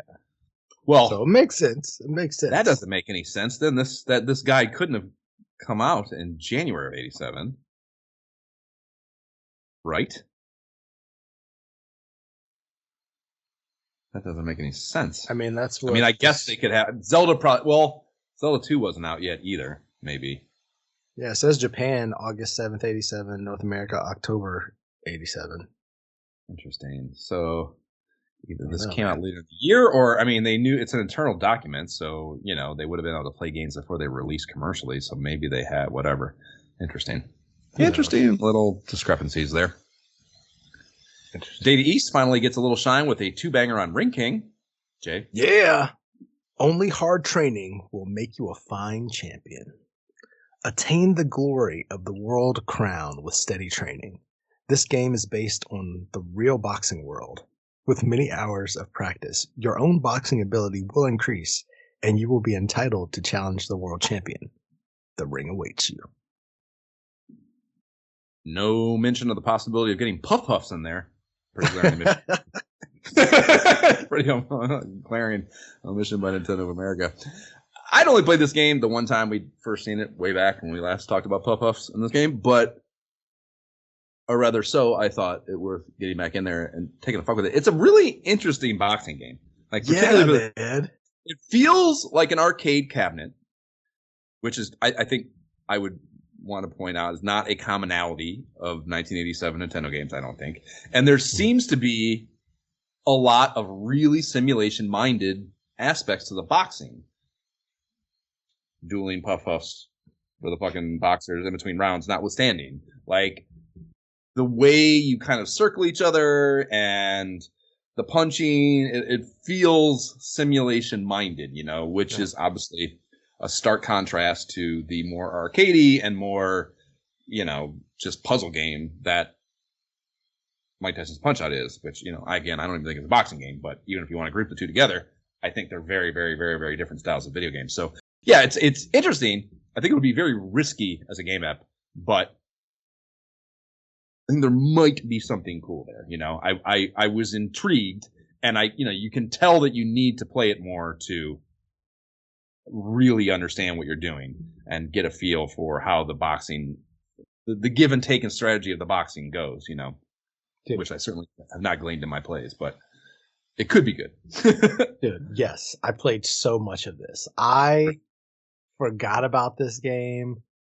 Like, again, my experience with these early games are so varied since I didn't own an NES this early, but certain titles stand out to me, and this was one of them. Like, I think my cousin owned this, and so when I would spend the night at his house, like, we would play basketball because his dad used to play, and so he ended up getting a scholarship to play. We would always just practice, and then, like, we would play NES later, and he had different games, and I'm pretty sure this is one of the games he owned. Because, like, it brought it back to me. And, like, at first I got whooped, and I was like, man, I suck. Let me get a little more used to it. I couldn't even pose an offensive threat for the first half of the fight, basically. When I came back and got it, then it was like, oh, I got this now, you know, and I was able to just go through and, like, actually do damage and get better at it. And there's clearly, like, the stat building component to it. Like, there's definitely more of this game where I'm like, I think I need, like, to get the instruction manual. Let me just make sure I know all the things, learn how to do the different punches, and then I think there's a game, because I played this a lot, and I felt like I was way better at it. You know, as a kid, like, I understood it more, but not enough that I had it, that I could do it all the time. You know, and really get good at it. Yeah, I can see it. I can see it being a possibility. I think it's risky too. I think the possibility exists that they feigned these levels of complexity pretty well, but when you get in there and start doing it practically, it could get a little repetitive. I think that's the risk of it, but maybe. Back to Konami for some third-party love. Shmup Classic Gradius now, and we're not doing a shmup. Say it with me, Jay. We're not doing a shmup from this fucking book. We're not going to do it. We're not going to do it. This shooting game packs with cosmic sensations. That's a weird ass sensation. It's a sensation also. It's a weird ass sentence and a weird ass sensation that it gave me when I read it. Your mission is to command your warp rattler to destroy the enemy biocomputer concealed at the heart of the Bacterian Empire. Words, nouns, word salad. Are you ready for indestructible barriers, bullet-spitting Moai statues, and many more challenges? And you only get 2 pages here, so not much is provided. A bridge to power up an enemy breaks, then a brush over of these 6 stages. They do include the Konami code implementation, though, which grants you what they term full option mode. And that is starting with missiles, 2 options, which are like, I don't know, fucking some sort of power up feature, and then some force field barriers. And it seems a little crazy to me, given how touted this game is as being a shmup legend. But when I started playing this, I've never played this game before. I had never played Gradius. I fired this up. It was completely foreign to me. I'd never seen any of that shit, but I did not want to stop playing that first level. I fucking did it. It's so good. It's fucking great. It's fucking fantastic shmup. But say it with me, Jay. We're not playing a shmup out of this. We're not doing it. We're not doing it. We're not doing it. We're not fucking doing it. I love to hear that. I love to hear that. Yes, this is a great game. I too played it. Obviously, fly I'm just like, because of course I had the opposite feeling. I played. I'm like, of course I remember this game. Did I just play this last week? I can't remember. Like, yes. Basically, if I've ever had the itch that would have gotten me to play this game, I just played Life Force. Because I'm familiar with it, and it's also fan-fucking-tastic, and it also is fantastic co-op. And that's the one knock. It does not have co-op. Well, I think, that's true. For me, I think when I first got Nintendo Switch Online and I turned this on, this is obviously years ago because I've had this forever, knowing that Xevious was a favorite vertical flying shmup of mine from Atari, I don't know why, like, I thought maybe the same company made it, or I thought there was some kind of similarity there that I needed to play that game. Either way, I played it a lot. So I can confirm it's a good game. Yeah, it was great. Absolutely great. I did not want to not play the second level, but I was trying to finish this 160-page book. To Nintendo first-party titles be the glory, we return to the promised land of Nintendo R&D 1 for 8 pages on Kid Icarus. Guide Pit from Angel Land and save Goddess Palutena. The goal of this game is to defeat the evil Medusa who awaits you in the last shrine. First, you have to clear the 3 stages: the Underworld, the Overworld, and the Skyworld. Ultimately, you must fight the ruler of darkness in the palace in the sky. Okie dokie. Lit item and enemy breakdown here. Oodles of shit to look at. Eggplant wizards. Tell me more about them, please. Thorough maps and lots of tips and tricks fill up the latter half dozen pages. And the item shop hack is kind of wild. Did you notice this one? Press A and B on controller 2 when you're in one of the shops, and the shopkeep will do one of 2 things. Either lower the prices, or, and they describe it, if he's in a bad mood, he might raise them. So it's just, luck of the draw, like RNG. Want to play a game? It's just fucking like this is like your fucking your 8-year-old fucking existence hanging in the balance of fate, basically, just completely chance. Like who the fuck? Who's the gambler kid doing that? I'd like to know. No thanks. That's an interesting feature to add to a video game, I think. I mean, the idea that you could lower prices, that's very attractive. I would like. Of course, I would like that option. But especially the opposite option is terrible. That grinding is hard in, I think. Yes. So, like, for sure. But again, the penalty is very punitive. The idea that it would be more would be a real drag. And this is a password game. You're not, yes, great. Rewind 30 seconds on Switch. But if you're fucking dealing with passwords, you don't want to deal with passwords. So you're not just hit reset. You're just going to roll with this lesser existence after it goes the wrong way. And that's a motherfucker, I think. Yeah. This game is such a curiosity for me, man. I feel we should have to play it if we're going to be an 8 and 16-bit podcast. It's one of those games that's like, yeah, it's not Metroid in its notoriety, but it's one step below it as far as the NES goes, I think. And it's one of those games that is spoken of as they say that it's weird in that the game is harder at the beginning and basically the difficulty spike is inverse, which is interesting. And it's credited to you have to become familiar with it. And it does have some weird physics to it. I think your movement's a little goofy and you have to get used to it. So I can see that being part of the problem. Just, it having a different feel than a Mario or something like that. So that is obviously a difficulty hurdle to deal with, I think. But it feels so classically a 1986 video game. And that's both a good and a bad thing, I think. Talk about the controls, there's the floatiness to the jump, a bit of a weird inertia to your sprite. But yeah, it is such, I don't know, just a video game. When people say video game from 1986, I feel like this should be the poster. And yeah, there's something about that is I don't know. And I've tried not many times, but a handful of times to try to engage this. I think on Switch once. I've definitely fired it up when it's made appearances and classified information and shit like that. And there's a really hard startup cost, but I don't know. It just keeps, every time I turn it on, I'm I want to get myself to get into this and play it. And I don't know have an explanation for that. There is I don't know, there's a lot of I don't know, the you know, there's shops, there's fucking something about the verticalness of it is interesting to me. You know, there just is a video game here, and I despite all my failed attempts previously, I think it worth discussing to try to do it again. Yeah, this is another game that I've never really played. You know, it's not bad, and I would play more, but I am afraid that it's a bit more of an RPG that requires more grinding. When I look at the prices and the rooms, I'm just like, oh man, how much of an investment is this for a grown man right now? Like, right, that's my only ask. But otherwise, like, I play more for sure. Yeah, there's just something quirky about it. Like I know there's like you can get a credit card in the game, and that's such like, a what weird. Are we doing? Yeah, that's weird as fuck. The game over screen text says "I'm finished!"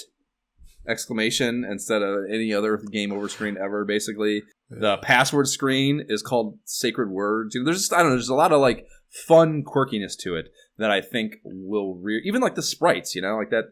I posted that one of the Reaper. Like it looks like he's all like a tweaker, dude. It's like a really what's happening there? Yeah, there's just a funness to it that I think would be really cool to experience in full. So I think that's worth discussing.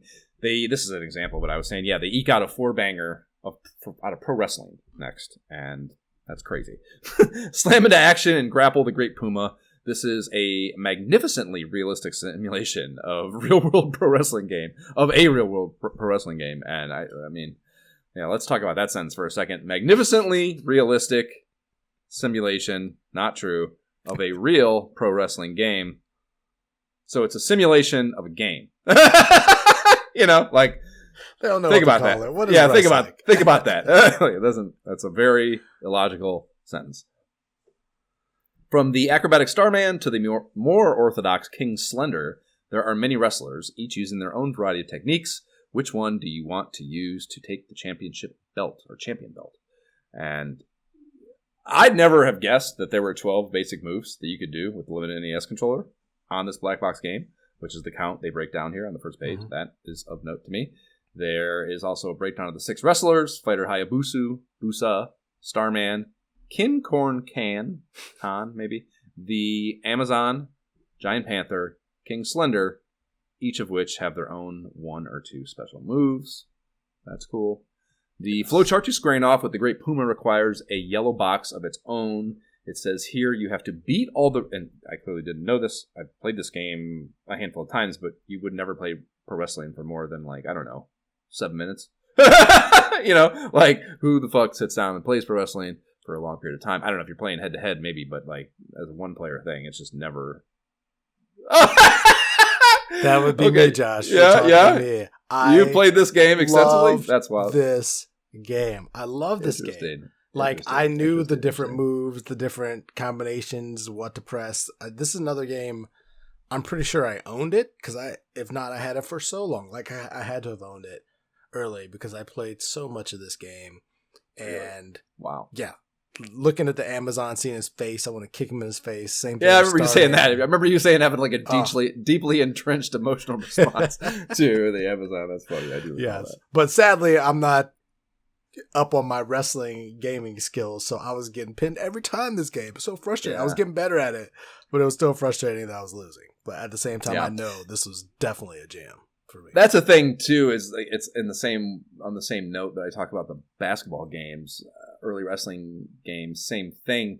You need the first wrestling game I really enjoyed was Royal Rumble on the Genesis because you can see there's a visible depiction of what you need to know to be able to pin someone with the meters and stuff. Yeah. So without that, there might be visual cues. I don't know. I haven't played this game enough to know that, but you don't know when you can, and it's highly detrimental to try to pin someone. I guess not. That's part of wrestling, though, is getting pushed off for pins is kind of part of the dumb shit of wrestling. So I guess that plays into the role. Plus, you know good and well you ain't hit that person enough for you to be trying to pin them unless you've really put in work and they're not really moving when you go to grab them. If they're still fighting you back at the initial grapple, you know you haven't done enough. You know. Yeah. Well, all that said, Jay. Well, do you know what you have to do to beat this game, then? Have you beaten this game? I don't know if I beat the game. I don't know. It seems honestly highly unlikely to me. Because it's wrestling, so I don't know. You have to, well, you would know if you did it for sure based on this description. You have to beat all the wrestlers to score the belt, then proceed to defend it for another 10 matches after you've won the belt. You got to defend your title. And then you get your Great Puma Fisticuffs opportunity. And they basically say you're not going to beat him wrestling. That you should just aim for the 20-second outside the ring DQ tactic, or that they tease in the plane tips, or there's no chance. You know what I mean? That you're never going to work them enough to pin them is kind of what they say here, and not so many words. Yeah, I'm pretty sure I didn't beat it. Yeah, I'd be up to try. Really? There's no way in fucking hell I'd play 20 matches of this game for a game I've played through.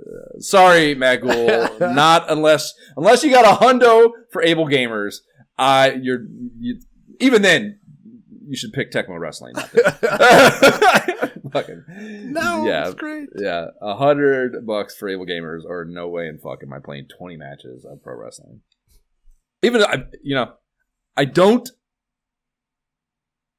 claim it might not even. I don't even claim it won't be. It might 20 matches, no way. But I understand that once you get to learn all the shit, it's probably kind of fun. But like 20 matches of that seems crazy as fuck to me. And like, there's only 6 wrestlers. I mean, how many wrestlers? There's not enough wrestlers to have to play 20 matches. Like the interesting thing would be like, okay, this guy does a new thing. Like, that's interesting. I got to figure out how to deal with that. But if I'm just seeing the same motherfuckers again, and it's like, you wouldn't think of calling it grindy, but it's a very grindy game because you are just trying to work that motherfucker until you can pin him. Yeah. And until really we get the NES where you have the extra buttons to be able to easily do the different moves. That's NES, I mean, but yeah. Yeah, your wrestling is very limited. It's tough to really do right. Agreed. Next comes ISOH Game Up alum Castlevania. Finally, Warrington 8-banger for a third-party title by an always measure. Jay, tell us about your second favorite series ever. An extraordinary game full of mystery and horror.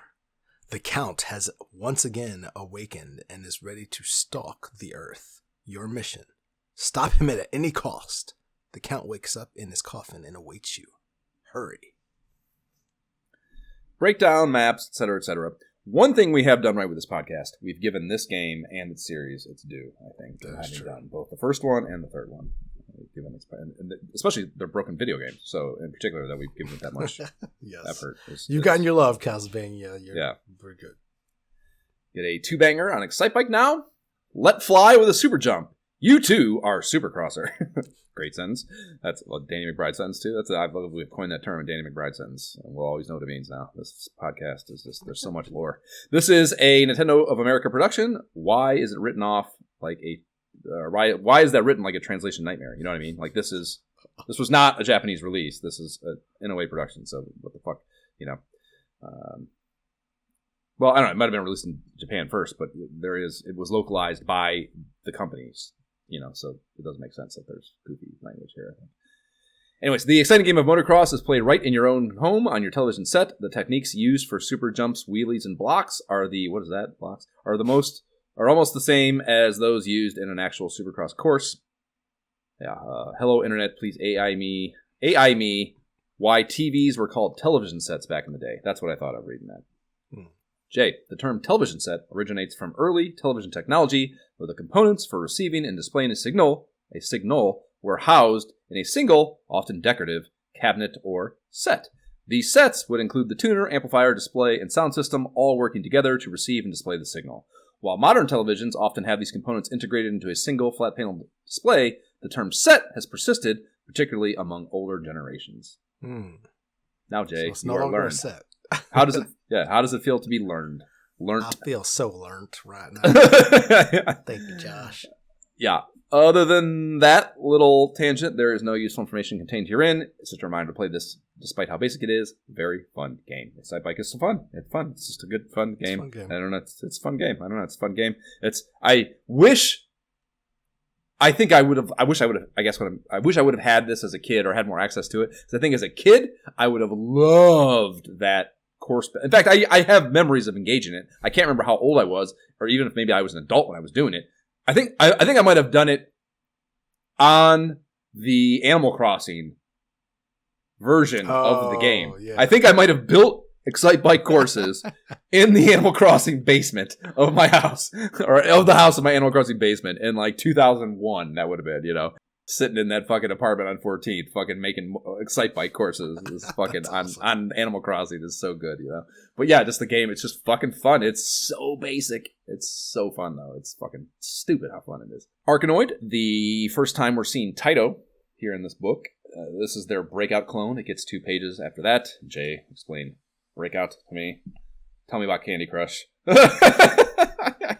A masterpiece of block-busting action game. Wait, a masterpiece of a block-busting action game. Okay. All right. I had to reread that twice. Here they go. This action game uses a bar to return a ball.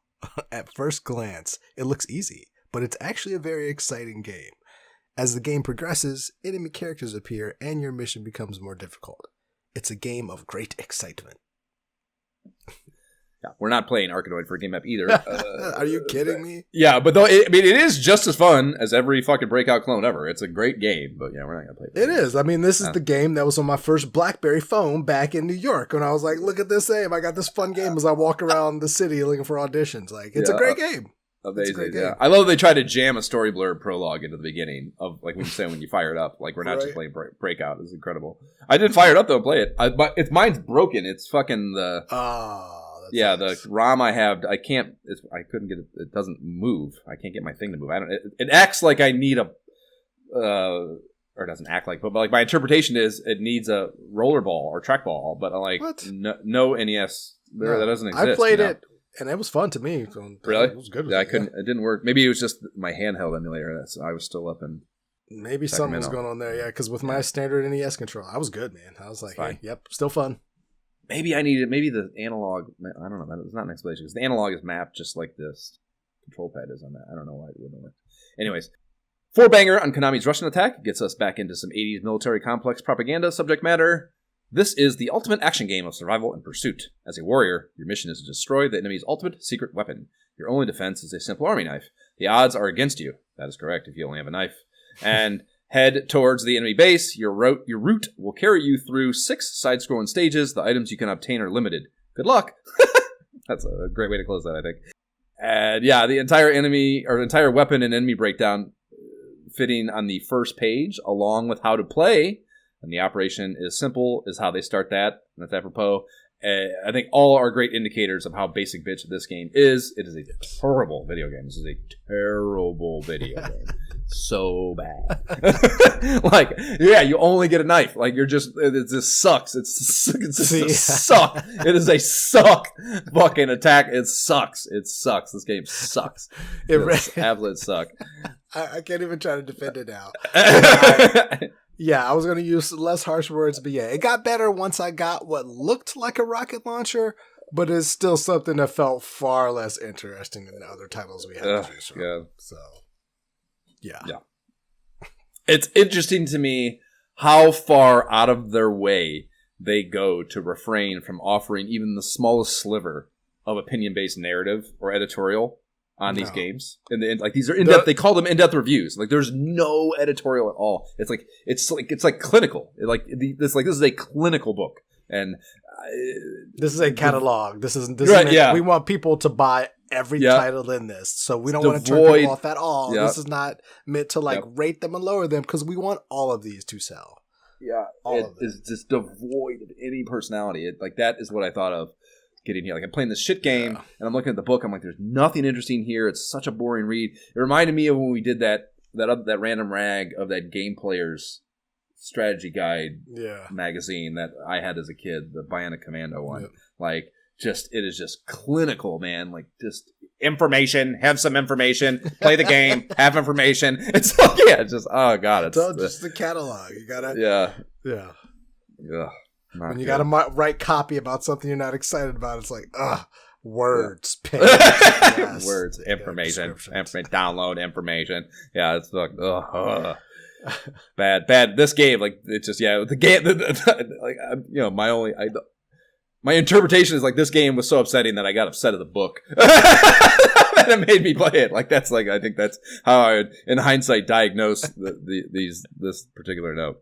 Yeah, we're not playing this game either. It fucking sucks. No, One hit death, hitting up to jump, always terrible. No thanks. Just running around shanking mofos at the start with that tiny Rambo knife. It's such a bad video game. Yeah, and like I didn't, it's Konami, so I'm like unfamiliar going into it, and I'm like, oh man, it's Konami. It's like they don't really do bad work. Yes, they do. This fucking game is terrible. Ugh. Now a couple slabs of papyrus on a game that needs no introduction. Donkey Kong. Introduce it anyhow, Jay. Save kidnapped Pauline from this giant gorilla. Mario's sweetheart has been kidnapped by the giant gorilla, Donkey Kong. Mario sets out to rescue her, but Donkey Kong tries to stop Mario by throwing barrels, jacks, and other things at him. Can Mario save her and return safely? And did he not save her, and that's why he's dating the princess? Like who was Pauline, Josh? I don't know the answer to that, but can I say something without you getting angry, Jay? Sure. This is not a fun video game. Donkey Kong. It's not a fun game. I've never liked it. Arcade, console, anywhere else. The controls are terrible. It's slow and plotting. I've never liked Donkey Kong. Hey, I'm not angry at that because I've had to play it a lot. Like, it's a game I owned a lot, on the Atari, a game I played a lot of, and admittedly, Donkey Kong Jr. is more fun of a game. Donkey Kong Jr., I wrote that down too. Donkey Kong Jr. is dope, man. I had it on 2600. That is a great game, and we will talk about that later. But yes, Donkey Kong original sucks. I played the shit out of this because I owned it, but not because it's because I didn't have other options at the time. Yeah, man. I have memories of being in arcades and like putting quarters into it out of I felt like duty. Like I'm supposed to like this video game. I'm going to play some Donkey Kong now, and it's just like every time I play, I'm like, oh God, it just sucks, man. Yeah. It's so fucking and the controls. Yeah, I'm just not a fan of Donkey Kong, man. Not a fan. Thank you for spawning Mario and using him in other properties, but I appreciate your place in history, but you are not good. Tecmo gets a big look next. An 8-banger on Rygar. 8-banger Warriors. on Rygar. Yeah, I know. It's I think, is it the only time a third-party title gets 8 pages, maybe? I think so. No, Castlevania was the other one, sorry. Warriors, only you can bring peace to Argul. One day, a flying castle suddenly appeared in the sacred land of Argul. A tribe of human beast creatures flew down from the castle and built an evil empire. Now you must make a stand against this evil empire and bring peace back to Argul. This is one of the earliest games that tries to do open world shit. Adventure type shit. And I have tried to play this game many times in my life because of that. Because that is my jam. Like, that is like, conceptually that is very appealing to me. But there is just something missing from this game that keeps me from being able to dig into it every single time. I don't know what it is. I can't put my finger on it. And I don't understand why it is. But I just cannot fucking do it. It's Tecmo. So the soundtrack is an absolute banger.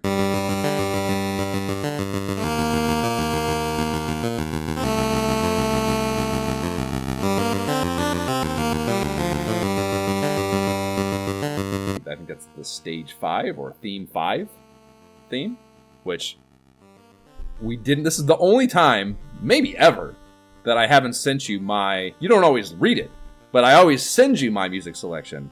Oh yeah, I check. I definitely check now. Yeah. Okay. Yeah, so yeah, I didn't include it in this one. So when I told you, I was like, if we end up with so many games to pick from, this is a banger though. It's funny. Like, I love when I pick a track.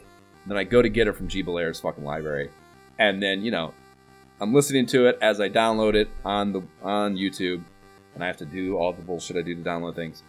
And put the things there. And so, like, the comments will start coming. And, like, when I look at the comments for the track, and it's like, this is the banger. I mean, whatever. I guess a lot of them have that, because if you bother to comment on this particular link, then you obviously think it's a banger. But it is still reassuring to me when it's like I see a whole bunch of comments, seemingly more than the others, for the thing, and I don't know, that my perspectives align with the masses is interesting to me. Yes. That because music is such a subjective thing, and I'm such a twat too that I'm surprised that's the case often. But when it happens, it's satisfying. But yeah, I do not know how to survive a game up on this, Jay. No, we're not doing it. We're not doing it. It's a meh for me. Like, clearly we've seen the ad for this over and over and over and over. Yeah. There's a reason we skip over it over and over and over. I turned it on just to be like, we've ignored this. Obviously, what was the reason again? Oh yeah, it's kind of just like, no, it's just kind of meh. Like, there's just, it's like just eating the blandest cornflakes. Like, what cornflakes. Are we doing? It's like eating cornflaflakes. Can I get some sugar? No. Yeah, exactly. Yeah, if you're not going to give me the goddamn sugar bowl, fuck off with these. After these messages. We'll be right back. I've heard kids talking about Konami video games from the Nintendo Entertainment System like they were real. Come on. I mean, the action in Konami's Russian Attack is awesome. And those dudes in Castlevania are pretty intense. And I'll even admit that the sound in Konami games is jamming. But realistic? Give me a break. Konami video games, so real, they'll blow you away. That is a Konami commercial for their early stage bangers. Double Dribble, Russian Attack, and Castlevania are the ones that are mentioned. They close it out with a great product shot of the whole Silverbox library at the time. Got Top Gun there, Gradius, Goonies 2, Track and Field, et al. Flanked by an NES control deck and a CRT displaying. I'm not quite sure what video game was on that screen, but CRT nonetheless. Yep. It's closing it out with that available at Richard Gordman and the Electronics Boutique card is a nice touch as well. I like that. I don't know what Richard Gordman is. I'm guessing it's usually an East Coast thing when you see those, and for whatever reason, that's where all the old commercials come from. the East Coast. All the digitizing of them, I suppose, is maybe a better way to put it. Our first Sunsoft title gets us back into the guide, Spy Hunter. Jay? Can you blast your way to win the highest score?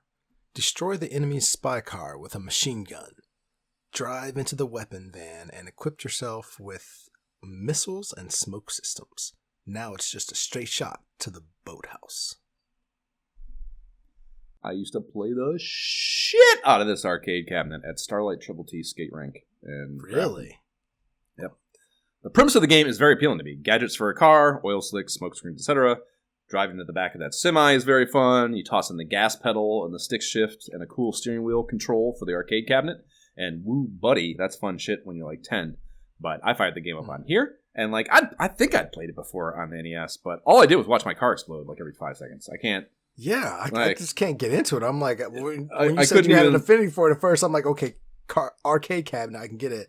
Here, I feel like translate. Yeah,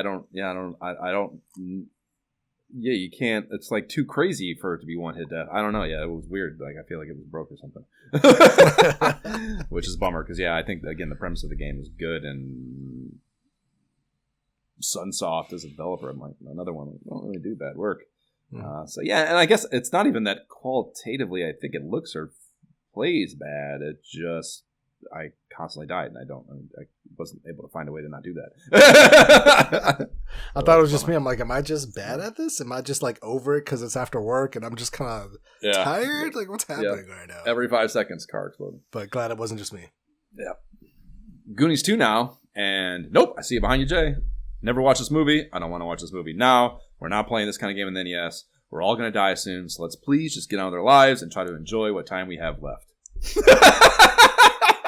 Joshua Todd Folan. I don't know. The Goonies 2? Dude, you don't want to rescue the Goonies and capture the Fratelli family? No. I don't know if I've ever actually seen Goonies 2, but I will say... There is no Goonies 2. That's like a whole thing. Like, Goonies 2 doesn't exist. It's like a choice by the thing. Exactly. But this does have great music. Great music. I almost chose tracks from the, great music. It looks like it could be fun, man. Like this. It's also Konami. What do you mean? It's got the side-scrolling stuff is terrible in it, and then it's got a bunch of that. It's got a bunch of that like really rudimentary window-based stuff, like Friday the 13th, or it's like Shadowgate but not developed. Is basically what it is. The format is not engageable. and the subject matter.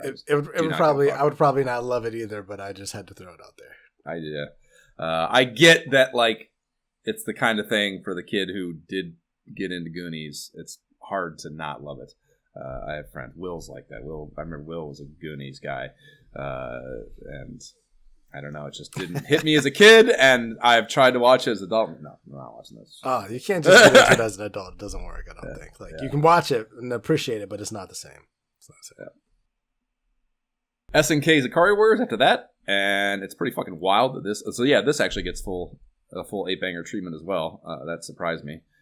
Jay, please read. It won't take you long. This battle game can be played by 2 people simultaneously. This is the ultimate edition of a battle action game. You and your friends fight together as a warrior team in the jungle against evil enemies. Words battle together, action fight. Yeah, battle action game is 100% the Danny McBride sentence. Yeah. Wow. Yeah, short blurb in the guide rather, and that makes perfect sense to me.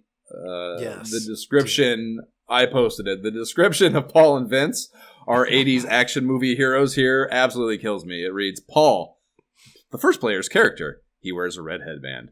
Vince, the second player's character, he wears a blue headband. And that, ladies and gentlemen, is an example of nuance. It's just, fucking great. Very, very good. This is fucking gun, go shoot. Dude. Now. Go, okay, bye. This one, 100, like we've played Ikari Warriors 2, 3, whatever in the various bags. This one fully feels like Atari to me. I feel like I'm playing an Atari game. It is one just smallest rung higher. Right? This is the earliest of early gen. It's so basic. It's so basic, man. It's so this is a game I've talked about it. Ted had it as a kid. I played it a bunch. This is all known to anyone who's ever listened to this fucking podcast. I defend it often.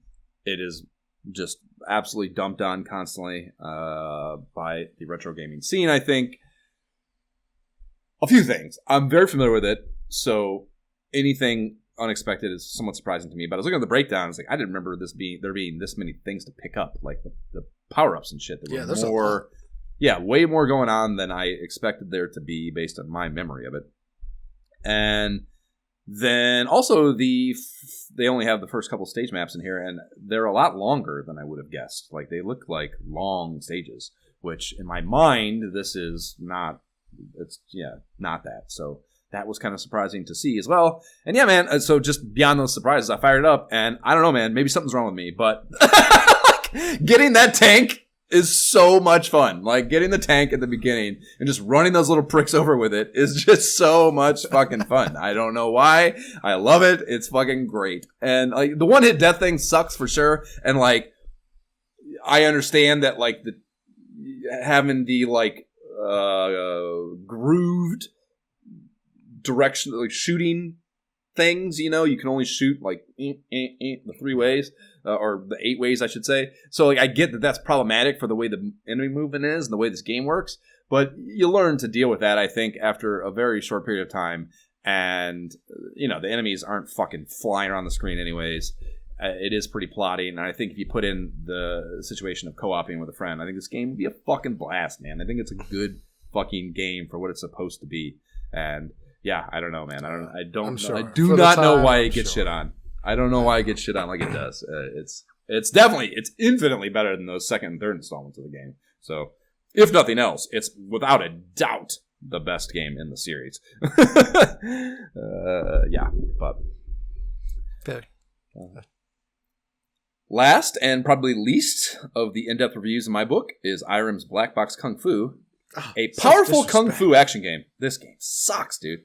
Dude, hold on. You don't get to say it. Game. I'm going to read this because you're not going to disrespect my game. Okay, fine. Known as Kung Fu Masters in other releases, a powerful kung fu action game with its speed, colorful tricks, and wonderful characters. This kung fu game is a leader among the many action games. There are lots of great features to the spirited game.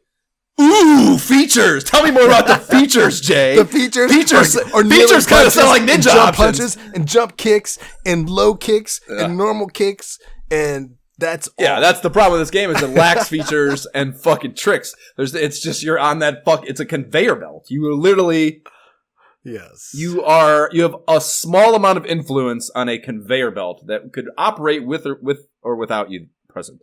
Is my opinion of this game. Yeah. I've always thought this is an absolute atrocity, and I've never understood. Never has there been a fighting based video game with less skill and strategy involved. Well, no, I put it like this: there are multiple games like Karate Champ, Karate Ka, and like other similar games that were just worse than this. That were like harder and like just I don't know, just a struggle to play. So this one felt smoother than like the previous ones at this time when you want to go play karate. I mean, maybe that's something I'll say. That's the lens I'm looking at it coming at. Yeah, I play I remember playing. Actually, I feel like I remember playing this over David Camargo's house. I don't think it was an early. It didn't get to me early, and I think there were too many games by the time this did get to me that were better of the same ilk, and I think that has a heavy impression on my opinion of it. Perhaps, but yeah, there's just nothing happening here. There's just nothing happening in this game to me. And totally, I'm definitely not recommending it for a game up. Good. That is great to hear. The guide then shifts gears to what it calls the game guide, which is a catalog of what I'm guessing pretty close to the entire officially licensed library for the roster or for the NES at the time. I think actually it's specified specifically, redundancy, at the beginning when it said that there were 90. So yeah, I think they do believe this to be the fully officially licensed roster here. No matter which video game is your favorite, chances are you'll find it described right here. Action, sports, fantasy, all Nintendo software, as well as other hot games that you can play on your Nintendo Entertainment System are covered in the game guide section, where important pointers about everything from setting and characters to weapons.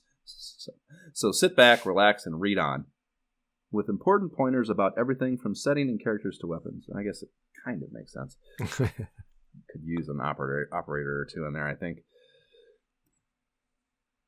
So there is a single page index of the whole roster that follows that blurb, and from there we get 3 to a page grouped by series type with box cover, blurb, screenshots, and in-depth review titles get another appearance here too. So again, full library is present in this little rundown. And in the interest of expediency, I tasked us each with the job of picking 2 titles each that we didn't get in the aforementioned reviews, get any shine there, and playing them and tell us about why we made that choice. It doesn't mean that it was a good experience, just means that it was a choice we elected. So we'll go through those in alternating fashion and then have what will surely be a very heated game debate. Jay, what was your first of those 2? My first one was affectionately Slalom. This is part of the sports series. Yeah, and it kind of starts out like this. Shoosh boom! You're edging your skis hard, trying to get control as you race down and run and top the mogul in a flash of snow. But you're not out of the woods yet. In fact, you're into the trees and slowing down too much. Will you win the race against the clock or slide in as a has-been? The ticking of the clock and banging of your heart is all that matters. And yeah, man, this game is such a fun down ski, simple. It's a simple and easy downhill skiing game, but I enjoyed it. It is a fun game. Like this is one of those games that, at this early gen when they had the black box art, I didn't own a Nintendo, so I was playing this game at my cousin's house for sure. And so it was just like one of those fun moments where we're like, when we're done practicing and everything, we're done having like a snack or whatever. It's like, ooh, I want to play some Slalom. That was definitely one of the games that we played for sure. And so I picked it back up and it was still fun. It was still fun for me. Again, it's not detailed. There's far better ones as you can expect nowadays, but it was still a fun play. I don't know, skiing wise, if it might be the best snows. I mean, Ski or Die is great in some ways. I love the snowball fight, but the actual skiing mini games in it,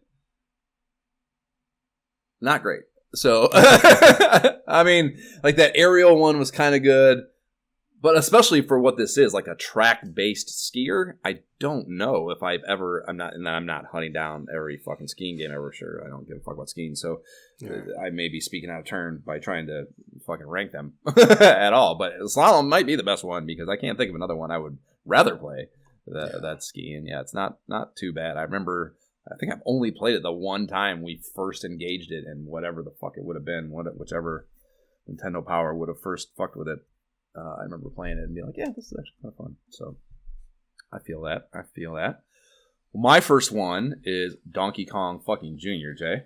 Oh, this is from the arcade series. And save the big ape. Mario has gone stark raving bonkers and locked your lovable father, Donkey Kong, in a cage. You must steal the keys to the cage from that tyrant Mario and set your papa free.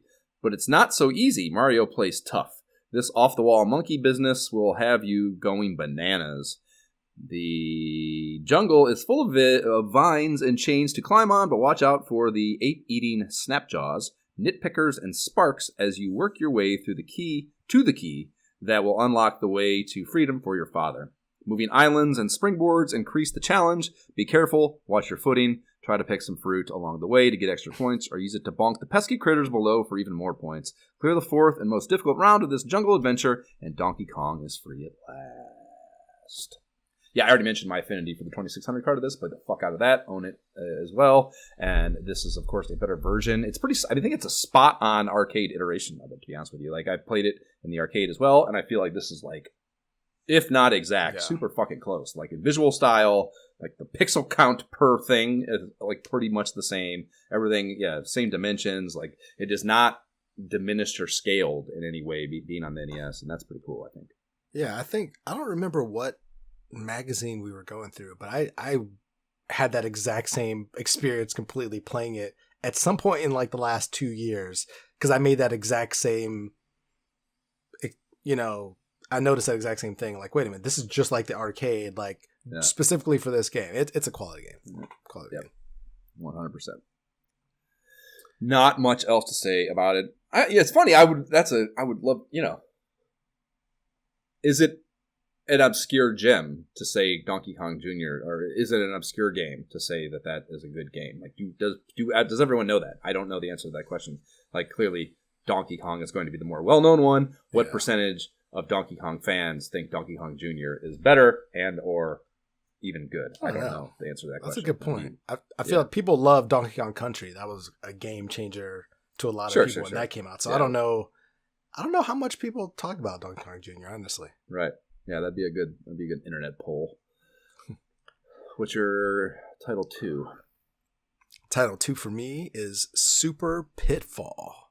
Part of the action series. That's like the worst game on the Nintendo Entertainment System, Jay. Okay. How did you not know that? Hear me out. All right, let's get some Atari shit in here for sure. I'm 100% there's some Atari bullshit in here. Of course. Some Atari delusion.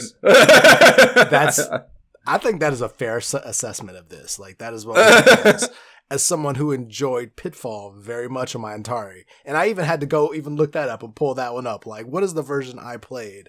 Like, let me go back and look and see what that was. And, I loved that so much. But, like, I don't think I'd ever played Super Pitfall before. So, like, I just completely missed this entirely. So I said, I love Pitfall. Let me try Super Pitfall. Why would I not just dive into this and take some time playing this? And man, this feels so cartoony, more cartoony than the original, despite the bigger sprites. It takes way too long in between deaths to get you going. I was so disappointed. I was so bad. And it's funny, I was talking about, what did I say I had the stark memory of? Oh, getting the Super Mario Brothers 100 Lives thing. I have also a vivid memory of playing this as a rental at Jab's mom's trailer when I would have been like 10 or something. Jab and I playing it. I don't even remember him in the memory. I'm in his room, in front of his TV, in his bedroom, but I don't remember him even being there. So I was so engrossed with what I thought maybe would be because same thing. I had I spent my time on my 2600. I played the fuck out of Pitfall. I like it. That is a property to me. So seeing this in the rental store, I was like, ooh, better NES. Same thing, but good. No, not good. terrible. And yeah, I know it's awful, so I didn't even try playing it because I just know better now. But I was reading something recently or something it might actually. Oh yeah, Jeremy Parrish just did the worst games on the NES from 85 to 87 or something. His NES Works series is going into 88, I think now. So he was doing a kind of an encapsulation of the worst games for the first 3 years of the system, and this is in there, of course. And I think his point was that it's it doesn't play well either. But the major problem with it is there's all this hidden stuff that you can't find, and it's just pixel hunting. But the game's so hard and fucked up, and the controls are so shitty that pixel hunting is not a realistic task to give a player in this video game. So yeah, it's bad. It's a very bad video game, and a shame because yes, I also like Pitfall as a concept and a property. But it's a testament to Activision, just dog shit in the NES era. Really bad. Really, really bad. My second one is Jaws. What? Jaws? There's no escape. The great white shark is on the prowl and knows where you are. The shark appears to be possessed, as if it's hunting you down. Your South Seas adventure has turned into a nightmare, so get out your mini-sub, seaplane, sailboat, and scuba gear, and strike back before it's too late. You start the adventure in your sailboat cruising in the islands, when you suddenly see the fins of the great white shark, multiple fins of the great white shark breaking the surface of the water. Before you know it, you're underwater with Jaws and fighting for your life.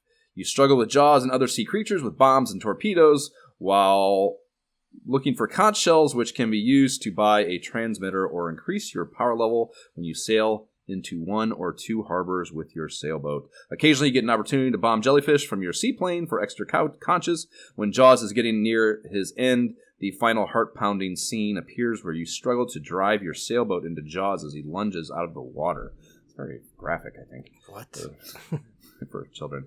But this is not a bad video game. The internet will tell you it is, but the internet is a fucking asshole and a dipshit. And the tech, it mentions it here, the tech tree progression in this game makes me happy. The resource accumulating shit with the conch shells is actually, I think, a cathartic grind and not a tedious one.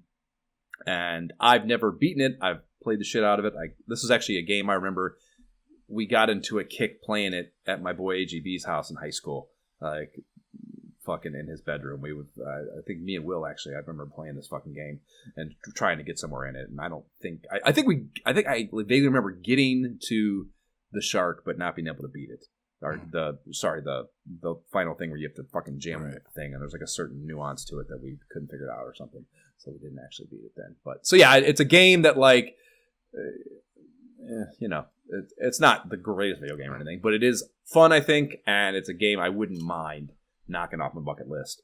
And I think it's the right. I mean, you could beat this game in 20 minutes if you know what you're doing. I think so. It's a very once you get good, it's a very quick go, I think, and it'll be a fun little turn back the clock game episode, in my opinion. So that got me on it. Interesting. So that is it. They close out shit with a couple pages of coming attractions. Jay, could you read the blurb on 159, please? If you're wondering what's coming in the way of hot new video games, look here. You'll see Nintendo's 4 newest rising stars: RC Pro-Am, Ice Hockey, Dragon Warrior, and Return of Donkey Kong. But that's not all. There are 7 other hot new titles coming soon for play on your Nintendo Entertainment System. Watch for them all. These video games will hit your local store soon, so get ready to play with more power than ever. And yeah, I mean, those are 4 hot titles coming, so. Yeah. Fair point. A lot of this here, except for maybe that dumbass misspelling of Warriors. This is a pretty good little fucking, I don't know, get you excited thing for sure. I mean, the Ice Hockey, too. Did they mention Ice Hockey? Yeah, Ice Hockey is fucking great. Contra, for fuck's sake. Yeah. A little bit of some dog shit fucking LJN shit in here with TNC and Major League Baseball. But I don't even know what Dragon Power is. I don't think that actually comes out. Maybe that doesn't seem familiar to me. Victory Road Zakari too. That's dog shit. But They then close out with 3 goddamn indexes, alphabetical, by manufacturer, and by series. And they take us to the back cover where we have a very sexy picture of a perfectly set up arrangement of the control deck, Zapper, NES Advantage, a couple standard controllers, and the entire black box lineup of game boxes, plus the Zelda, Metroid, Kid Icarus, silver boxes, gold boxes, I guess. And this actually, looking at it, the Konami commercial also had this at the end. It makes me think of Jab and I would set up our entire TMNT playsets and action figures and shit like on the sink, and like it would take maybe it was me, probably it was me. We would take so much time and attention and detail to doing that it would take so long we would never actually end up even playing with it. We would just set it all up and like kind of quasi admire it maybe, and then not actually play with them. You know, that's what this makes me think of, which is a funny connection I think to make. And we out on the official Nintendo Player's Guide.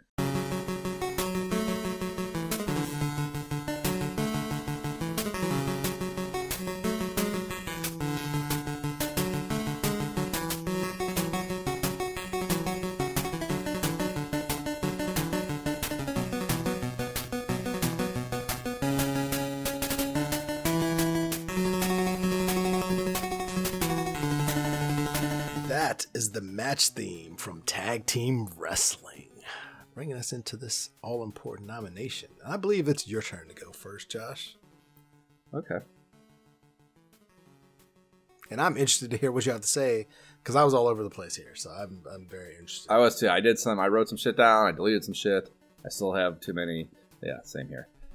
SMB 1. I think I already gave the pitch on that. I gave the pitch on all these, so maybe I can just go through them. Super Mario Brothers 1, Rad Racer, Kid Icarus, and then DK Jr. And I feel like, after saying that, I need to play the... Back in the days when I was young, I'm not a kid anymore. But some days I sit and wish I was a kid again. Back in the days when I was just a little nigga, I looked up to my bigger bro, begged if I could kick it so... Interesting. That is an interesting list, man. Okay, I would definitely do some Kid Icarus. We've talked about for sure. I figured that would be the one that would require the most.